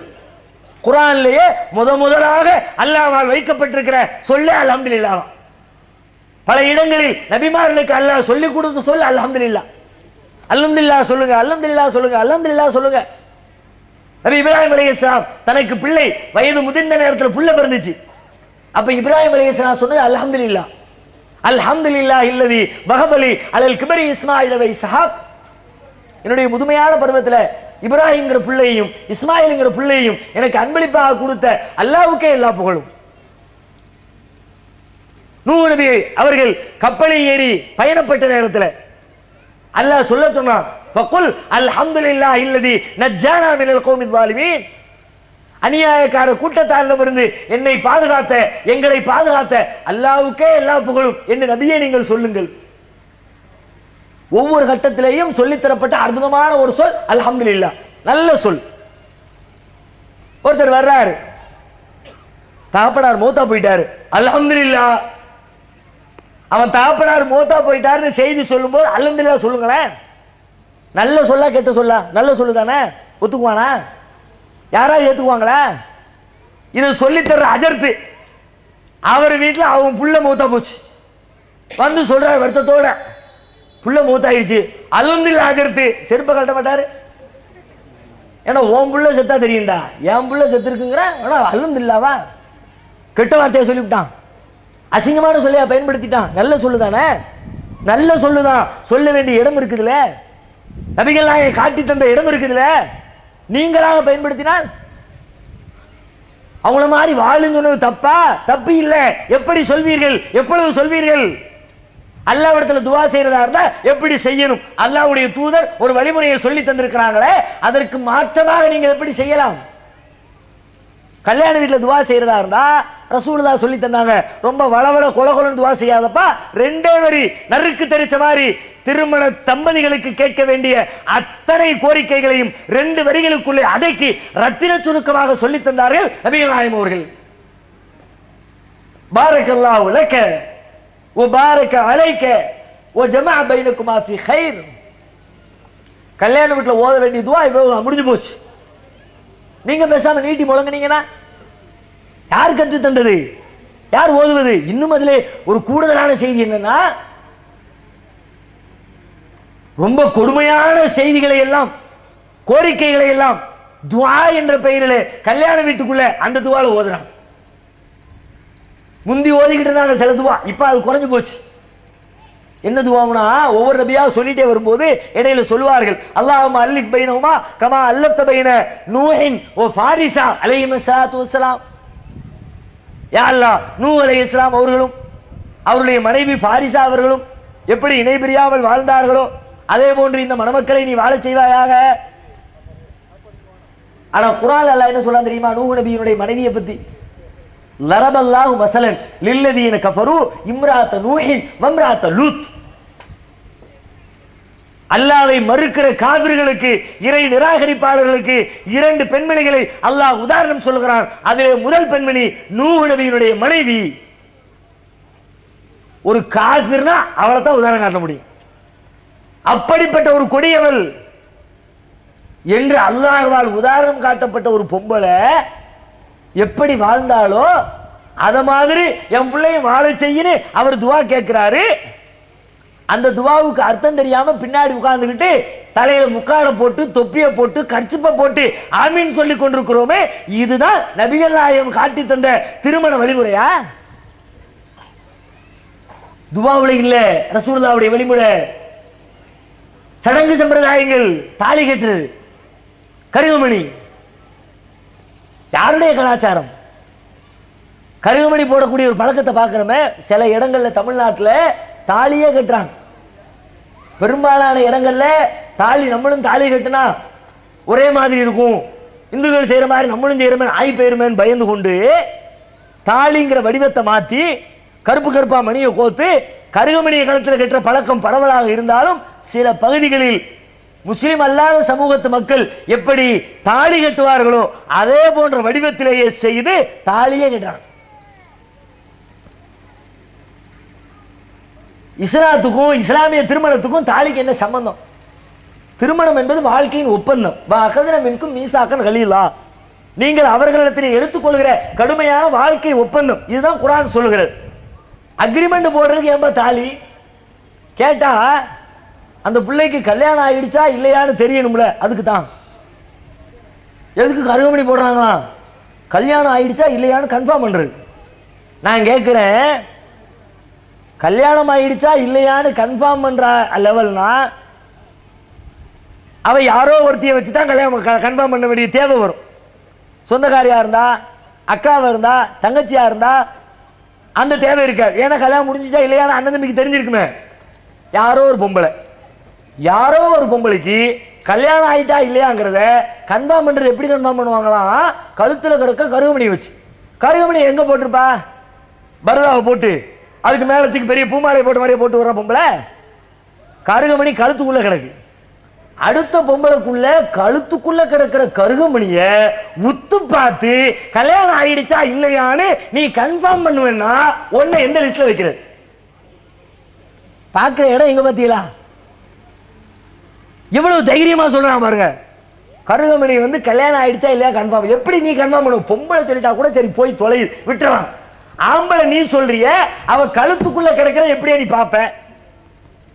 அவ்வளவு டீப்பா நீ பாப்பியா? அப்போ இதை ஒருத்தன் கேட்டுக்கிட்டு தலையாட்டாமனா அப்ப அவனை மாங்காமடையன்னு சொல்றதா வேற என்ன சொல்றது? சரி நெசமாவே அது கன்ஃபார்ம் பண்றதுக்கு தான் நாங்க போட்டுக்கிட்டோம்னு சொல்றதா இருந்தா அப்ப ஏன் ஆம்பளைக்கு போடல? ஆம்பளைக்கு மட்டும் எப்படி கன்ஃபார்ம் பண்ணுவீங்க? பொம்பளைக்கு கன்ஃபர்மேஷனையாவது பொம்பளைங்க கண்டுபிடிச்சிடலாங்க. கல்யாணம் ஆயிடுச்சா இல்லையான்னு ஒரு 2-3 வருஷம் ஆச்சுன்னு வச்சுக்குவோம், புள்ள உள்ள பிறந்துருச்சுன்னு வச்சுக்குவோம், பொம்பளைங்க பார்த்து தெரிஞ்சுக்குவாங்க. தமிழ் ஒரு பழமொழி சொல்லுவாங்கல்ல, கோடி ஒரு வெள்ளையோடு சரி குமரி ஒரு பிள்ளையோடு சரி. கோடி துணி ஒரு சலவைக்கு போயிட்டு வந்துருச்சுன்னா முடிஞ்சிருச்சு, பழைய துணி லிஸ்ட்ல சேர்த்துற வேண்டியதான் புது துணியை. குமரி பிள்ளைய பத்துட்டா அந்த லிஸ்ட்ல வந்துருவா. ஆம்பளைக்கு எப்படி கன்ஃபார்ம் பண்ணுவீங்க? ஊர் ஊரா ஃப்ராட் பண்றது இவன் தான். தமிழ்நாட்டில் 3 கல்யாணம், கர்நாடகா 4 கல்யாணம், கேரளாவில் 5 கல்யாணம்னு 5 புள்ள பிறந்திருக்கு மைனர் மாதிரி சுத்துறான், தெரிய மாட்டேங்குது. அதனால தான் ஏமாந்து பொண்ணை கட்டி வச்சிருக்கானுவ. அப்ப நெசமா தாலி கட்டுறதா இருந்தா கருகமணி போடுறதா இருந்தா யாருக்கு போடணும்? பொம்பளையை விட ஆம்பளைக்கு தானே போடணும். நீங்க தான் மார்க்கம்னு போடலையே, கல்யாணம் ஆயிடுச்சா இல்லையான்னு கன்ஃபார்ம் பண்றதுக்கு தானே போட்டிருக்கிறீ. அப்போ பொம்பளைக்கு போடுறதை விட முதல்ல சபையில் உட்கார வச்சு அல்லாஹ் அள்ளி குத்து பையனுமா துவா ஓதும் போது நீ பொம்பளை வந்து ஆம்பளை கழுத்துல கெட்டு, அதுவும் கெட்டக்கூடாது. அதுக்காண்டி தௌஹீத் ஜமாத்துல ஆம்பளை தாலி போடலாமா பொம்பளை தான் போடக்கூடாதுன்னு நாளைக்கு பேசிடக்கூடாது. அதுவும் கூடாது மார்க்கத்தில். ஒரு வாதத்திற்கு ஒரு ஒரு தர்க்கத்துக்காக வேண்டி கேட்கிறேன். நெசமா நீங்க போடுறதா இருந்தா யாருக்கு போடணும்? இன்னும் சொல்ல போனா அந்த கருகமணியின் மீது வைத்திருக்க நம்பிக்கை இருக்கிறத முஸ்லிம் அல்லாத மக்கள் எப்படி அந்த தாலிக்குள்ளேதான் தனது கணவனுடைய உயிர் பொதிந்து கிடக்கிறது நம்புகிறார்களோ அதே மாதிரி நம்பிக்கை ஒன்னு ஆயிடக்கூடாது. கருகமணிக்கு எங்கிட்டாவது குளிக்கும் போது அங்க நின்றுட்டு போகும்போது கம்பி கம்பி பட்டு அந்த விழுந்துருச்சுன்னு வச்சுக்குவோம். கருகமணி அந்திருச்சு, துணி காய போடுறதுக்கு வீட்டில் கொடி கட்டுவோம்ல, கொடி அறுந்து போச்சு, எல்லாரும் என்ன சொல்லுவோம்? அறுந்து போச்சுமோ. கருகமணி அது மாதிரி அந்திருச்சு, என்ன சொல்லணும்? கருகமணி அந்திருச்சு கோத்துக்கிட்டு இருக்கிறேன், திரும்ப கெட்ட போதுன்னு சொல்ல வேண்டியதானே. கருகமணியை பத்தி கேட்டா அந்திருச்சுன்னு சொல்லக்கூடாது, கருகமணி பெருகி போச்சு. ஏன்னா மங்களகரமான வார்த்தையில பயன்படுத்தணும். கல்யாணம் வீடு இல்லையா, புருஷன் உசுறு மேட்டர் இல்லையா, செத்துக்கிட்டு போயிட்டா என்ன பண்றது, அதுக்காண்டி மங்களகரமான இப்படி எல்லாம் ஒரு நம்பிக்கை வச்சிருக்கிறோமே. இது மாதிரி ஒரு நம்பிக்கை அல்லாஹ்வுடைய தூதர் சொன்னாங்களா? நீங்க முஹம்மது ரசூலுல்லாஹ் சொன்னது உண்மைனா நபிகளாக காட்டி அடிப்படையில் திருமணத்தை செய்யுங்க. பெண்ணுக்கு மகர் கொடுப்பேன், எளிமையா பண்ணுவேன், பாரக்கல்லாஹ் துவா தான் ஓதுவேன், அல்லாஹ் அல்லிமைனமா ஓத மாட்டேன், கருகமணி கெட்ட மாட்டேன். இதை சொல்லிக் கொடுக்க வேண்டிய இடத்துல ஆலிம்களை அதுல விலை போய் நிற்கிற பொழுது பின்பற்றக்கூடிய மக்களை எந்த லெவலில் வைக்கிறது? பக்கத்தில் இப்ப சமீபத்தில் கேள்விப்பட்டேன், பள்ளியில் இமாமாக பணிபுரியக்கூடியவருடைய பிள்ளைக்கு திருமணமாம். அந்த திருமணத்திற்கு முன்னிட்டு பால் குடம் எடுத்து பவனி வருகிறார்களாம். கொடுமை எங்க போய் சொல்றது? கொடுமை கோயிலுக்கு போனா அங்க 2 கொடுமை ஆடிக்கிட்டு இருந்துச்சான். பள்ளியாசல்ல நின்றுகிட்டு மார்க்கத்தை விலக்கி கொடுக்க வேண்டிய ஆலிம் உலமா பெருமக்களே இந்த சமூக சுற்றுச்சூழலுக்கு அடிபணிந்து போய், சமூக யதார்த்தங்களுக்கு அடிபணிந்து போய், பொருளாதாரத்தின் மீது மோகம் கொண்டு போய் மாற்று மத சடங்குகளில் மூழ்கி போய் கிடந்தால் அவர்களை பின்பற்றுகிற மக்களுடைய நிலைமை எப்படி இருக்கும்? நாளை மறுமையில அல்லாஹ் சொல்லி காட்டுகிறான். ஜட்ஜ்மெண்ட் டே எப்படி இருக்கு தெரியுமா? ஒவ்வொரு காட்சிகளாக அல்லாஹ் குர்ஆன்ல வர்ணிக்கிறான். அதுல ஒரு காட்சி, உலகத்துல 2 டீம் இருக்குது. ஒன்னு ஆலிம் வர்க்கம், படித்தவர்கள், பெருமைக்குரியவர்கள், நாங்களாம் பெரிய ஆட்கள், ஆலிம் சாக்கள், அல்லாஹ்வுக்கு அடுத்த விட்டுக்காரங்க, இது ஒரு டீம். இன்னொரு டீம் இருக்கு, அவாம் நாஸ், விவரம் தெரியாதவங்க, மார்க்கத்தை அதிகம் படிக்காதவங்க, ரொம்ப பலகீனமானவர்கள், எளிமையான மக்கள், இப்படி ஒரு டீம். பெரியவங்க சொன்னதை கேட்டு இந்த மக்கள் பின்னாடி போறாங்க. இந்த மக்கள் நாளை மறுமையில நியாய தீர்ப்பு நாளில் நின்று கொண்டிருப்பார்களாம். பலகீனமானவர்களாக கருதப்பட்டவர்கள் எல்லாம் அப்படி டீமா நின்று நிற்பாங்க. அவங்களுக்கு அல்லாஹ் வந்து தண்டனை சொல்லி இருப்பான், நீங்க நரகத்துக்கு தான், நரகம் போக வேண்டிய நிலையில் இருக்கிற அந்த மக்கள் நின்று கொண்டிருப்பார்கள். அப்ப அங்கிருந்து தூரத்தில் ஒருத்தர் வருவார். யார் வருவா? அதிர்த்து வருவார். அவங்க ஊர்ல இமாமா இருந்திருப்பாரு, அவரு சொன்னதை கேட்டுதான் மக்கள்லாம் நடந்திருப்பாங்க. தூரத்தில் வருவார். இந்த மக்களுக்கு பார்த்த உடனே சந்தோஷம் தாங்க முடியாது. அல்லாஹ் குர்ஆன்ல அப்படி வர்ணிக்கிறான், இன்னல்லதீன இஸ்தக்பரு லில்லதீன இஸ்துதைஃபு. அந்த பெரியவர்களை, பெருமைக்குரியவர்களை பலகீனமானவர்கள், பலகீனமாக கருதப்பட்டவர்கள் பார்ப்பார்கள். பார்த்த உடனே கவலையோட அஜர்த்து வந்துட்டாரு, இனிமே நம்ம தப்பிச்சிட்டோம். அஜர்த்து அல்லாஹ்ட்ட சொல்லி, ஃபஹல் அன்தும் முகுனூன அன்னாமின் அதாபில்லாஹி மின் ஷை, அல்லாஹ்வுடைய வேதனையிலிருந்து ஏதேனும் கொஞ்சத்தை குறைக்குமாறு அல்லாஹ்விடத்திலே நீங்கள் பரிந்து பேச மாட்டீர்களா? உடனே அஜர்த்து சொல்வாராம், அவர் சொல்ல பதில் என்ன? ஃபஹல் அன்தும் முகுனூன அன்னா மின் அதாபில்லாஹி மின் ஷை காலு லவ் ஹதானல்லாஹு லஹதைனாக்கும். என்கிட்ட வந்து சொல்றியப்பா, உலகத்திலே வாழுகிற பொழுது நாங்கள் நேர்வழியில் இருந்தால் அல்லவா உங்களுக்கு நேர்வழி காட்டி இருப்போம். இதை கேட்ட உடனே மக்கள்லாம் பதறி போய், அதற்கு என்ன சொல்றிய? உங்களை தானே மலை மாதிரி நம்பி இருந்தோம், காப்பாத்திருவேன் நினைச்சமே, இப்படி குண்டத்துக்கு தலையில போடுறீல. ஆளாளுக்கு புலம்புவார்களாம். உடனே ஆளுங்கள் பதிலளிப்பார்களாம், சவா உன் அலைனா அஜஸனா அம் சபர்னா மாலனா மின் மஹிஸ். நீ புலம்புனாலும் சரி, பொறுமையா இருந்தாலும் சரி, ஒன்னும் கிழிக்க முடியாது. உனக்கு நேர்ந்த கதி தான் எனக்கு, எனக்கு நேர்ந்த கதி தான் உனக்கு, வேற வழியே கிடையாது என்று ஆளுங்கள் பதிலளிப்பார்களாம். அப்ப நாளை மறுமையில யாரை பின்பற்றினால் சொர்க்கம், எந்த வழியிலே சென்றால் சொர்க்கம், அதை விடுத்து இமாம்களுடைய வழி, மதுகபுகளின் வழி, பெரியார்களின் வழி, சமூகத்துடைய வழி, ஆளுங்கள் காட்டிய வழி. திருமறை குர்ஆன் அற்புதமாக பேசுகிறது. யௌம துகல்லபு wujuhum ஃபின்னார், நரக நெருப்பிலே போட்டு சில முகங்களை போட்டு புரட்டப்படுகிற நாளில் யகூலூன யா லைத்தனா அத்தான அல்லாஹ் வ அத்தான ரசூலா, நாங்கள் அல்லாஹ்விற்கு கட்டுப்பட்டிருக்க வேண்டுமே, அல்லாஹ்வுடைய தூதருக்கு கட்டுப்பட்டிருக்க வேண்டுமே. இன்னா அத்தானா சாதத்தனா வ குபரானா ஃபஅல்லூன சபீலா, இவருடைய பெரியார்களுக்கு, எங்களில் நல்லவர்களாக கருதப்பட்டவர்களுக்கு நாங்கள் கட்டுப்பட்டோம், அவர்கள் எங்களை வழிகெடுத்து விட்டார்களே. ரப்பனா ஆத்திஹிம் லைஃபைன் மினல் அஸாப், இறைவா எங்களை வழிகெடுத்த அந்த பாவிகளுக்கு 2 மடங்கு வேதனை கூடலா. அங்க அல்லாஹ்வின் புறத்திலிருந்து பதில் சொல்லப்படுமா, இங்க ஒவ்வொருத்தருக்கு 2 மடங்கு தான்டா. அவன் உன்னை கெடுத்தாவனா நீ இன்னொருத்தனை கெடுத்துட்டு வந்திருக்கிறிய, அவனை பார்த்து நீ கேட்ட, உன்னை பார்த்து ஓம்புள்ள கட்டிருக்கிறான, அத்தனை பேருக்குமே 2 மடங்கு தண்டனைகள் தான் வழங்கப்படும் என்று அல்லாஹ்வின் புறத்திலிருந்து பதில் சொல்லப்படுவதாக திருமறை குர்ஆன் பேசுகிறது. இதைத்தான் நாங்கள் சொல்லிக் கொண்டிருக்கிறோம். அல்லாஹ்வை பின்பற்றுங்கள், அல்லாஹ்வுக்கு கட்டுப்படுங்கள், அல்லாஹ்வுடைய தூதரை பின்பற்றுங்கள், லா இலாஹ இல்லல்லாஹ் முஹம்மதுர் ரசூலுல்லாஹ் என்று நீங்கள் சொல்லுகிற சொல்லை முழுமையாக புரிந்து விளங்கி அதிலே உண்மையாளர்களாக நில்லுங்கள்.